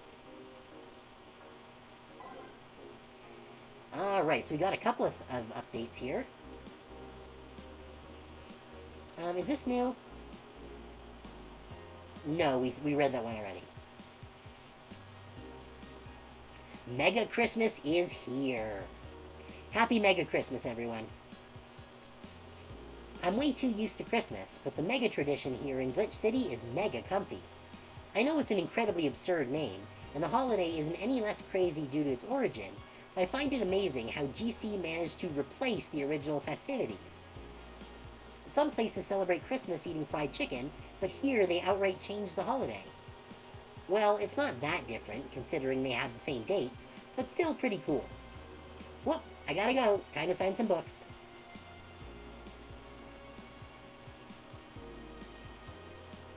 Okay. And then we got the augmented eye. Okay, Yuru Yuri is the best show this season. If you weren't a fan of Yuri or Slice of Life shows already, then be prepared to join the Moe Church this season with the premiere of Yuru Yuri, one of the funniest shows I've seen in recent years.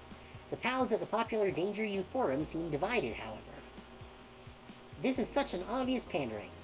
Remember when anime was about women doing womanly things and beating the shit out of each other? What is this trash? You girls are just haters who hate their lives. I'm going to marry Shinatsu. Wake me up inside. Of course they would have fucking Evanescence.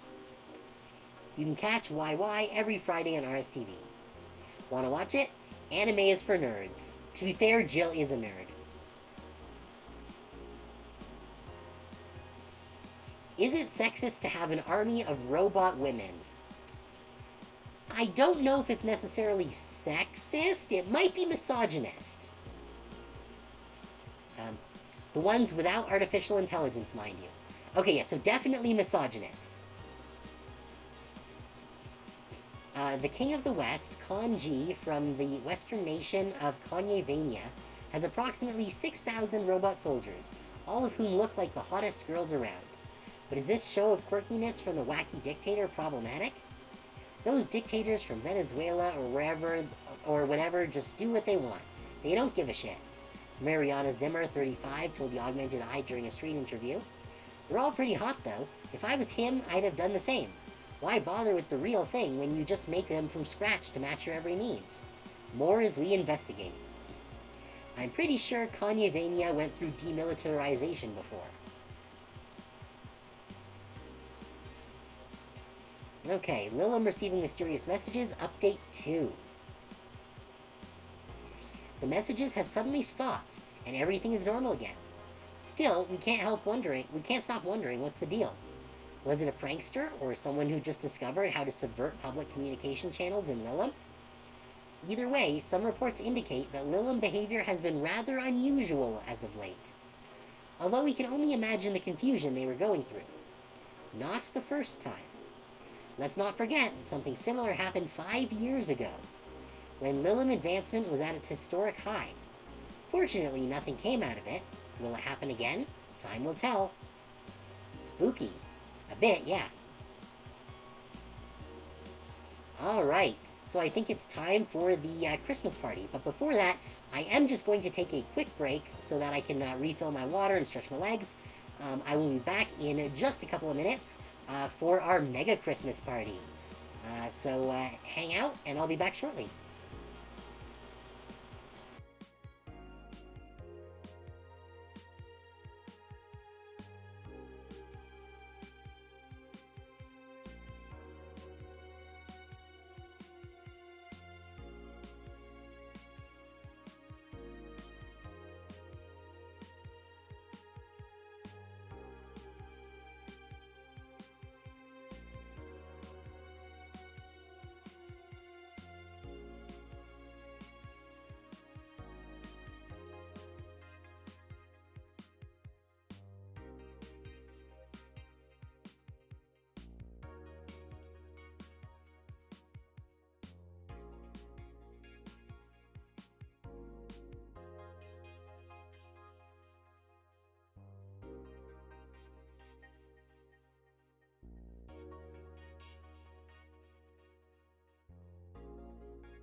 Okay, we're back. It's time to get into our mega Christmas party.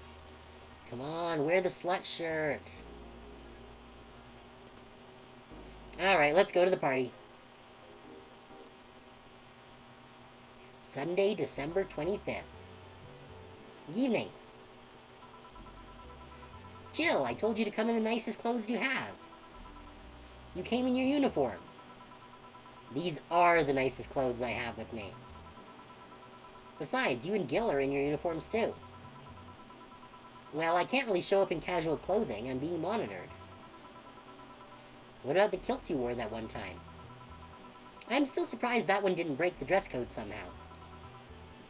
And you, Gil? I don't have that many clothes to begin with. You people depress me. Why didn't we wear the slut shirts? This seemed like literally the only opportunity we would have to wear it. Well, everything's in place back there. Ah, Alma's here. You know, there was a time when people greeted others before saying stuff like that. Come on, Jill, greet her properly. Welcome to Valhalla. Wait. Ah, man, if that's not a sign that you need to ease up on the work, I don't know what is. Shut up, it's become a reflex. Wait, Alma also came in her usual attire. Why aren't you saying anything to her?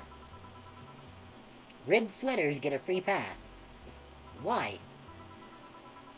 Silly question. Never mind. Jamie came earlier too. The dogs went with him to get some ice. Don't we have ice? Trying to take it out of the bartending station is a chore, so it's better to buy some outside. Huh. What were you doing back there, Alma? Setting up the food warmer. The what? I bought it 3 days ago. It's amazing. It looks like just a set of wires, but you can create a frame with them. Put the food inside it, press a button, and watch as it warms the food up just like a microwave. It's an infomercial bauble, though. Really useful, but tricky to handle at the same time. One wrong move and we'll be out of food for the night. Everything will be scorched in a second. Oh. So you bought infomercial stuff too? Haven't you? It's at the very least a good idea for gifts. Well... Dynamic entry! Finally, at least somebody came after me. Is it weird that I've already heard that 3 times in the last hour? Yikes. Sigh. Oh, don't be like that. She's not saying it out of malice or anything. She just found it funny. You're taking her side now? Jealous? You wish. You don't need to fight for me. We're not. I'll go check the microwave wires thingy. I'm starting to get hungry. Great idea. Back. Oh. Ah, hello, Jill. Soldier, you're late. Hey, Jay. See, that's how you greet people.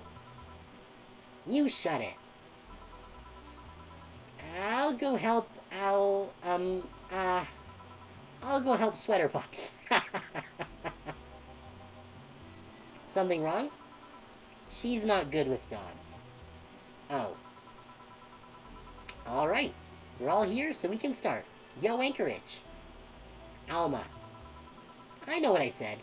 How's the food doing? It's doing well, but it'll take a bit. Can't you speed it up? I've used those microwave wire things before. It's either warm nicely but slowly, or burn that bitch. So, how long?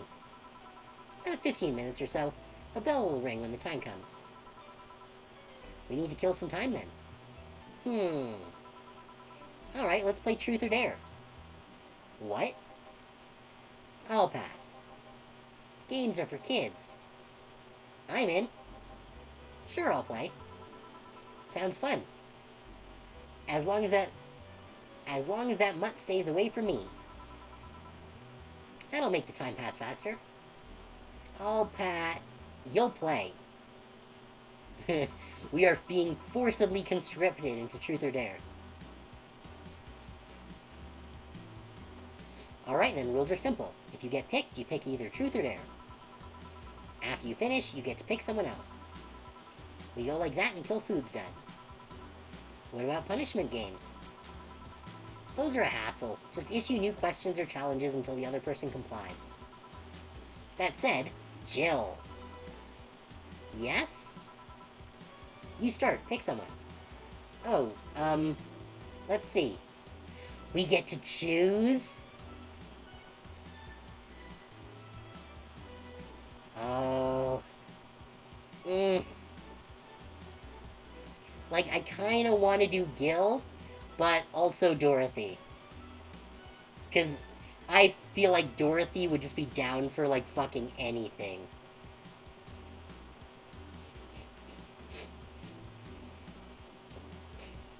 Okay. Let's start with Dorothy, then. Well then, Dorothy. Yes. Truth or dare? Let's go with truth. Is there anything you've rejected from clients? Those who want to roleplay with mutilation. Huh.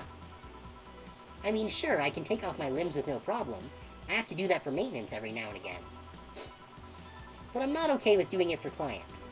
Because first, that leaves me defenseless, which I cannot allow by any means. And second, half of the time, the roleplay involves a violent scenario. And there are some behaviors I won't reinforce. Namely, non-consensual violence of any kind. That's good. That's a good line to have. Interesting. Alright then, my turn. You, Sweater Pups. Me? Truth or dare? Dare? Man, you're brave. Or stupid. Yeah, taking a dare from Dorothy is, that's certainly a choice. Okay, I want you to say in the most sultry voice you can muster, admin override. Okay? Yeah, because that gets Dorothy all hot and bothered when people talk tech to her. Ahem. Admin override. Happy? Yes, very. It seems you caused some collateral damage here. I don't know what you're talking about. Don't mind me. Seriously, guys? Well, let's see. You, the dog. My name is... Yeah, whatever. I want you to bark. I haven't picked dare. I said bark. Wow, Alma coming out with the whole Dom vibe here. Bark. I asked you to do it, not to say it. Bark. Barking. Hey, if I bark, then I'm the king of the bar, because I'm barking. Seriously, Jill? Yeah, I have a lame sense of humor, whatever. Alright, my turn. Hey, Jay, truth or dare? Dare.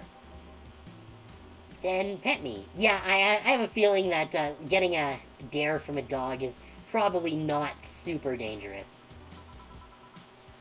I'll pick truth. Really? Jill's gonna take truth over petting the dog?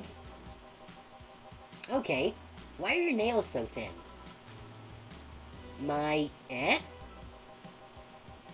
Your nails. You won't be able to dig with such flimsy nails. All humans have nails like these. Wait, they do? How do you dig? With shovels. You guys are weird. Why are you so reluctant to pet him? Call it a gut feeling. I wonder how long until the food is done. Okay, now we're gonna go with Gil. Okay then, Gil, pick your poison. Truth. How did you get into the city? How did you end up here, of all places? To be honest, I just wandered aimlessly for some time. Stuff happened, and I went from place to place. Eventually, I came across the city and stumbled upon the bar. Almost like it was destiny. Huh. Hey dog. Truth. What's your owner's name? I'm not revealing it. It might be Tom, it might be James, it might be something else, but I'm not revealing it. What I can tell you is that my name is... What if he's called Tom James? Who told you? There we go. Yeah, so he's not the brightest dog. Okay then, who's your owner, G? It's Boss. It's Dana, right? It's definitely Boss. Whatever. You take it from here, Jill. I'm getting hungry. Okay. We already picked Dorothy. Like, I guess we could pick her again, but that feels like cheating. We're gonna take Dana. Boss. I'll pick Dare. Can you lift me with just your non-mechanical arm? Alright, you can! Please put me down! Damn, Dana's jacked! Well then, hey Gil, truth or dare? Can I really pick? Let's go with dare. Okay then, please cross your arms. Alright. Now turn a bit to the left. I mean my left. Oh. A bit more. Now stand still for a second. Boss, is that a picture? That it is. Nope, not even same race. Sorry for the trouble. You were comparing me to a pic? Yup. Can I at least see it? No. Fine. A bell? Food's ready. Finally. Let's go. You guys go ahead. I'll have a quick smoke outside. Careful. So I wonder if it would have let me choose the same person like all 3 or 4 times that we were able to choose. How many did we choose? We picked Dorothy, Gil, and Boss. So yeah, 3. Oh, so it would let us choose the same person every time if we want to. Okay. Maybe I'll have to go back and get some more Dorothy answers at some point. Truth or dare, huh? It was fun, I guess. Hey. Hello. A bit late for the hello, don't you think? Want one? You know I don't smoke. Oh, interesting. True. Are you leaving already? Yeah, technically we celebrated Mega Christmas yesterday. But I just got a message that Diana is making a ruckus, so I gotta leave. Good luck with that. Speaking of ruckus, how have you been doing? Fine, I guess. All of this has helped keep my mind off things for a while.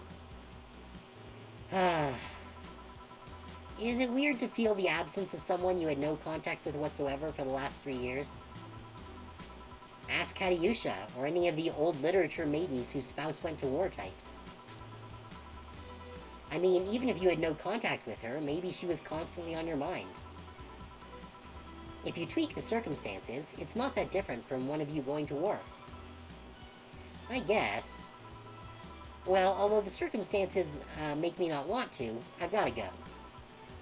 Careful out there. Oh yeah, you should take the chance and spend this time with everyone inside, don't you think? Yeah, she's right.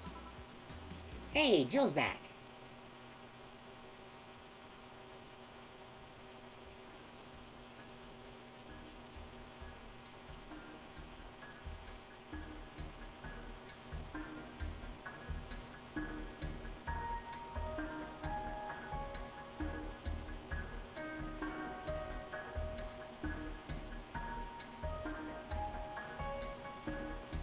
Did someone shoot the moon? Does Valhalla secretly take place in the same universe as Trigun? Am I supposed to click my cursor here, or am I waiting for something? Oh, no, there we go.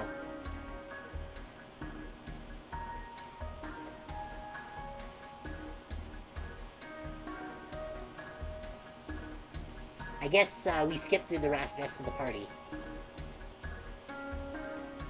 Chapter 3. Dolce.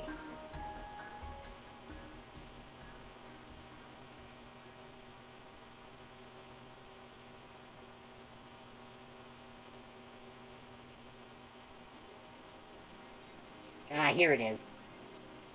Oh, we got an achievement. Time to mix drinks and change lives. Rent is due on the 30th. Please make sure your account has the necessary $10,000 or you'll be evicted. Oh, great. So we need to make up almost $5,000 in 4 days. Fabulous. Jill wants to see if the Alex doll's beard actually grows. Buying it will prevent her from getting too distracted. Alright, guess we have to buy a friggin' Alex doll. At least it's cheap.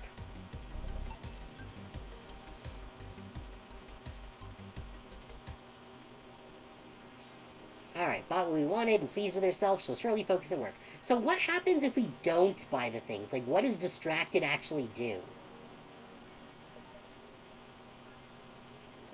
You've been using that hoodie a lot lately. Shut up.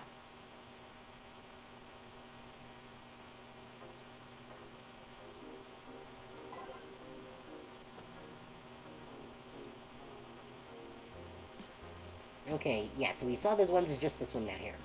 Model Warrior returns to TV. Anyone watching it? I don't even have a TV.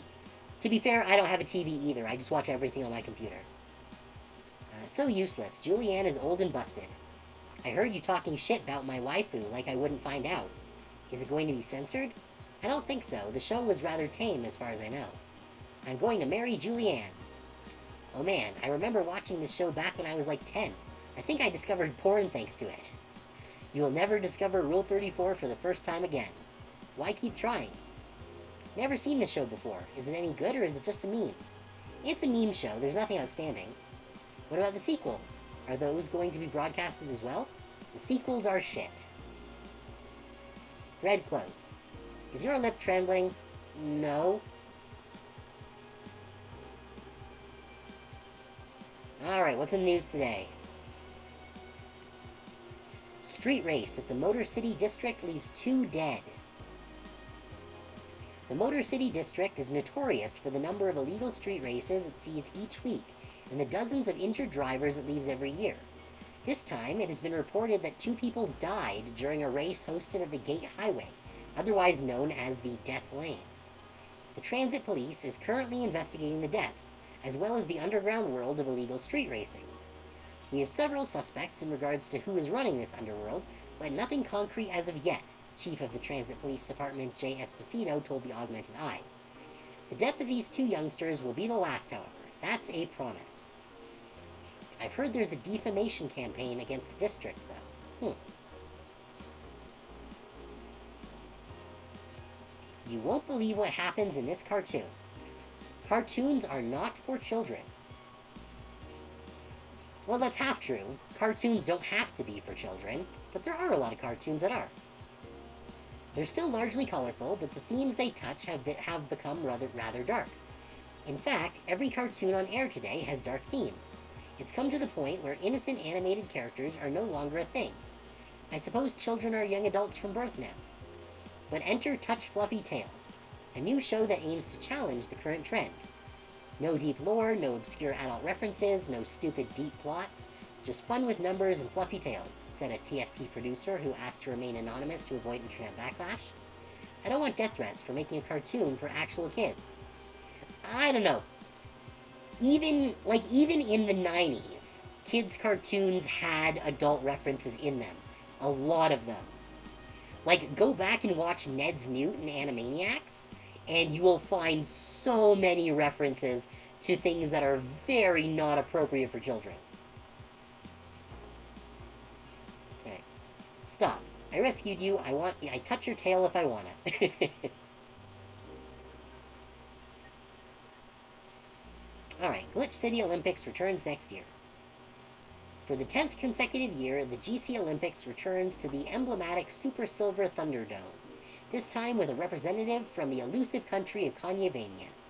Prime Minister Quincy, who is in charge of the committee, told the Augmented Eye that it wasn't easy getting in touch with Kanji, and that we had to abide by some of his religious rules in order to see some of their best competitors come to the country. Kanyevania's main religion, Kanyeism, prohibits the existence of nanomachines inside the body, and as such, competitors from said country had to perform specific treatments in order to repel the swarm. It's a temporary solution, but it will do the trick. Yeah, I guess this game was made before Kanye became a wildly bigoted, anti-Semitic piece of shit. Like, he was always a piece of shit, but not that much of a piece of shit. Okay, yes, so that's it. I'm guessing tacky bodysuits weren't practical for sports. Okay, where's my save? Here we go. I'm going to save to a second file, because I do want to go back and do the Mega Christmas stuff.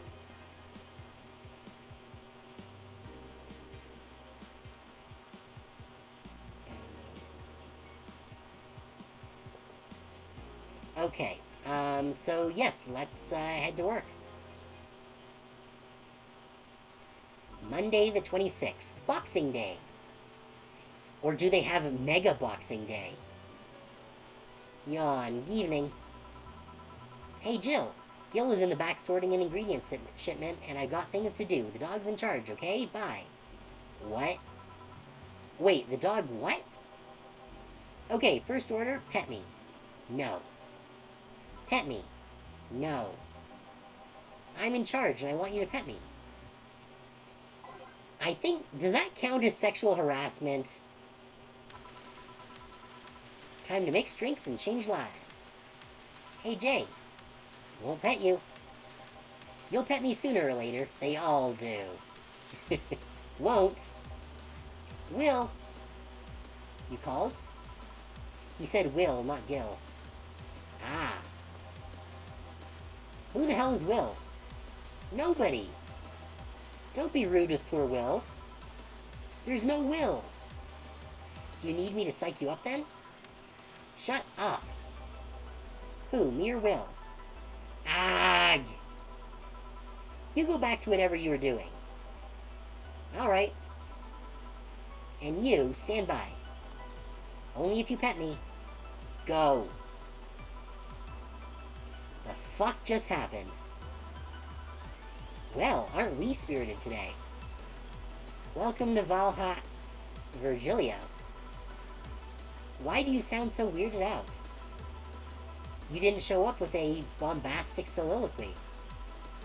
Well, putting up an act can be tiring, you know? So it's all an act then. Wasn't it obvious? I guess. Would you mind getting me a Bleeding Jane? Sure. Yeah, no, he's way more tolerable like this. We're gonna give everyone doubles because we need the cash. 1, 2, 3, 4, 5, 6. 1, 2, 3, 4, 5, 6. All blended.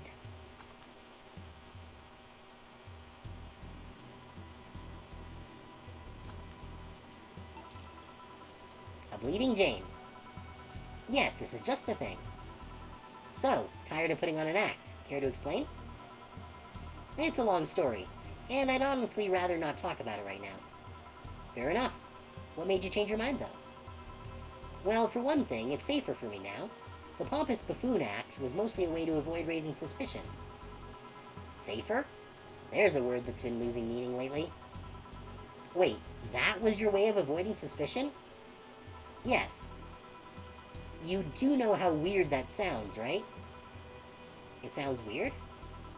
You try not to raise suspicion, but you act in a bombastic manner that screams you're there.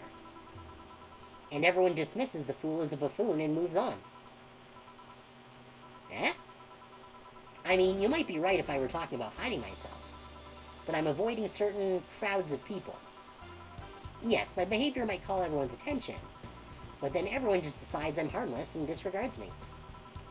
And depending on how erratic my actions are, I become harder to read, giving me yet another layer of enigma. Huh. Well, congrats. No offense, but I fell right into your plan. I just dismissed your actions as those of a fool and moved on. You completely fooled me. Thanks. Say, can you give me something spicy? Sure. Spicy drinks. What do we got? We already gave him a Bleeding Jane, so... Mars Blast is not too expensive. Ah, here we go. Blue Light. It's so unnecessarily brown. We're gonna give him a double. 1, 2, 3, 4, 5, 6, 7, 8. Pair of these. 2, 3, 4 of those, and 6 of these. 5, 6. Aged on the rocks and mixed. There we go, a big-ass bloom light. Here. Aren't you fascinated by spiciness? What's spicy for humans might not be spicy for other animals. Hell, what's toxic for us might not be for other creatures. Do you like spicy things, bartender? I don't mind them, I guess, but I'm not really a fan. That neutral stance is actually weird to come across. Everyone either loves spicy things or hates them with a passion.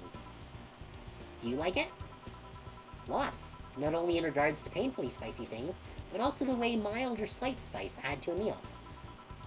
I've always had this dream of opening a curry stand. As things are, I might actually pursue that dream. Let me know if you do. I haven't had curry in ages now. Hey, bartender. Call me Jill. I wanted to apologize. You put up with me all this time without lashing out. I should apologize for my behavior, and thank you at that. Don't worry. I actually feel like I was too rude to you last time you came. Granted, you came at a really bad time, but I should be the one apologizing. You're a client, after all. Well, don't. I'm actually surprised that nobody else had violently lashed out at me yet. You're making me curious as to who you really are, though. Is Virgilio even your real name? It might be, it might not. Sometimes I wonder if I'm a magnet for people who hide their identities in sordid pasts.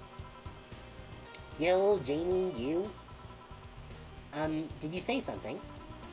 Just rambling, pay me no mind. Now that I think about it, how did you find this bar?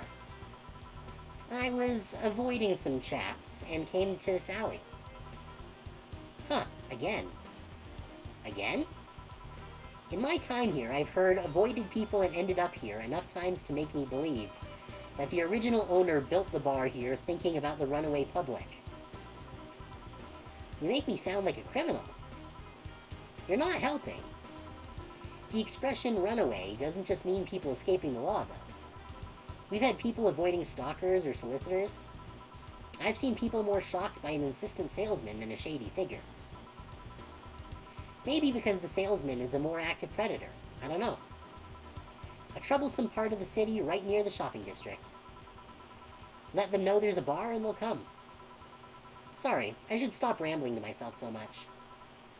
I don't mind it. Do you think I'm sort of criminal, though? Like I said, you're not helping. But for all I know, you might be the buffoon I've seen the other days.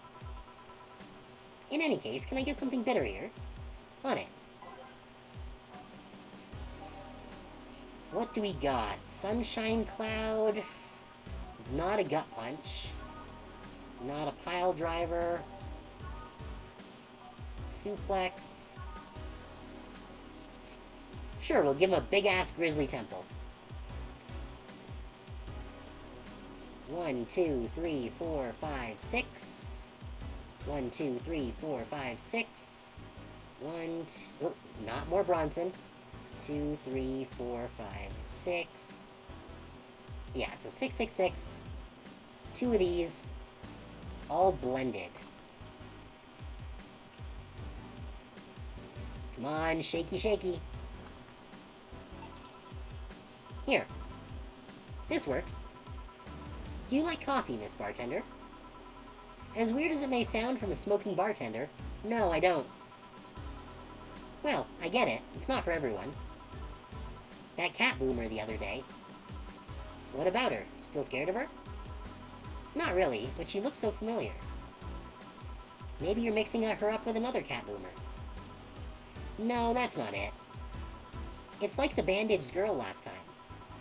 Even with the bandages, there's just something really familiar about her. Maybe you need to stop thinking about it. Answers usually come to you when you stop stressing out. You might be right. Well, I leave you for now, bartender. Thanks for everything. Please come again. Welcome to Valhalla. Oh, hello, Mr. Detective. And here we are, another mute person wandering into the bar. Anything I can get you? Gut punch. Okay.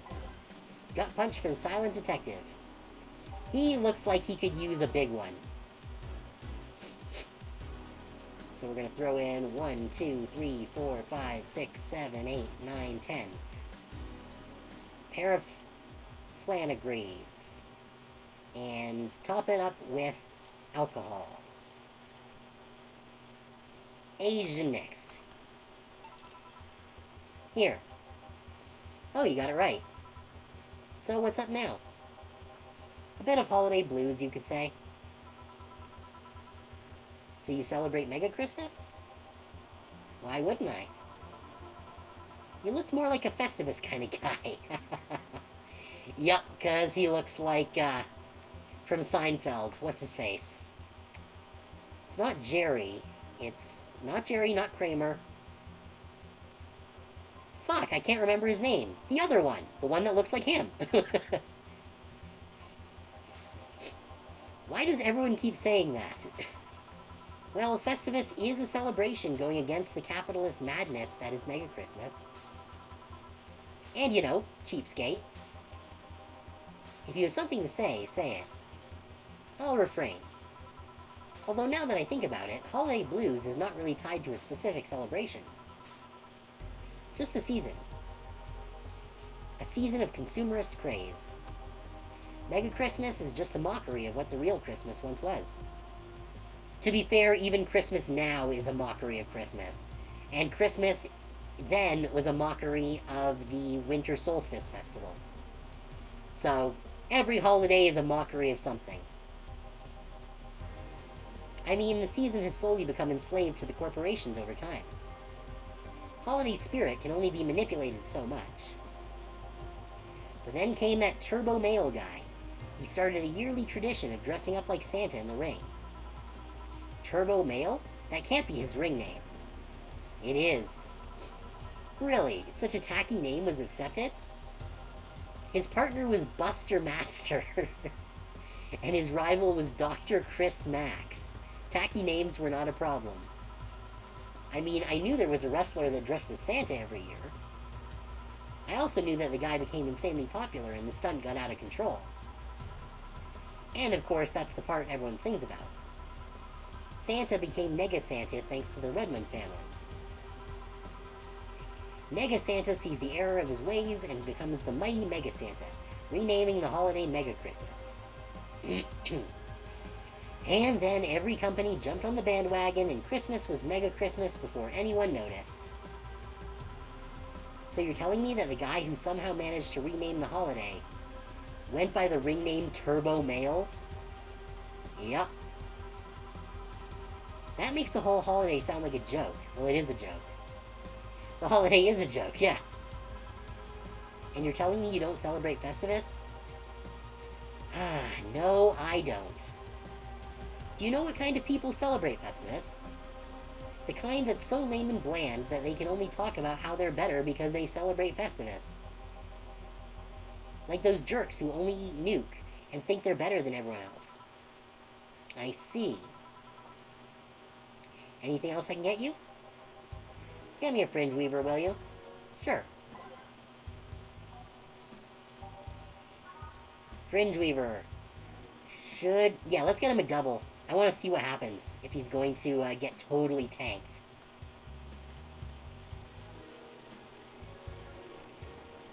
12, 13, 14, 15, 16, 17, 18. Wait, that's not 18, that's 17. 18, there we go. That is a lot of alcohol. Alright, aged and mixed. Alright, a big-ass fringe weaver. Here. Right, thanks. So, any issues with the city lately? What's the word on the street? Shouldn't I be asking that? There's nothing new, really. The lynchings of white knights stopped, so there's that. Really? Something about the armor. I haven't gotten much on that one yet. All in all, the madness following the attack on the bank seems to have settled down a bit. That's good to hear. Have any other details about the attack emerged yet? All records of whatever happened there have been long deleted. Security cameras, system logs, everything was wiped. Whatever happened there, it's become even more of a mystery now. I wonder if Say plans on testifying. Does anyone know if Say went there in the first place? Maybe the wiping of everything actually protects her somehow. Hey bartender, you okay? Sorry, got distracted.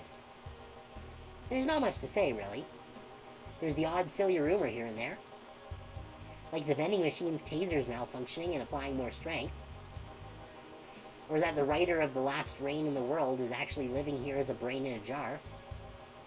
But those are the kind of rumors you hear from crackheads.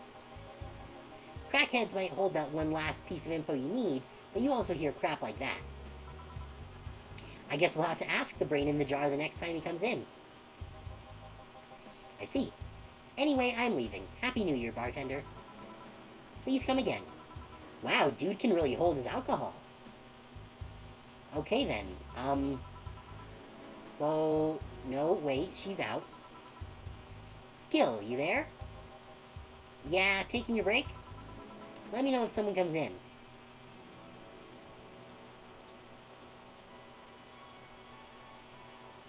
Alright, we're gonna save it here, and you know what? I don't think I can get through another segment in 5 minutes, so I think this is probably a good place to call it for the night. Exit. Why can't I exit? Things are pretty quiet outside. Ah, here we go.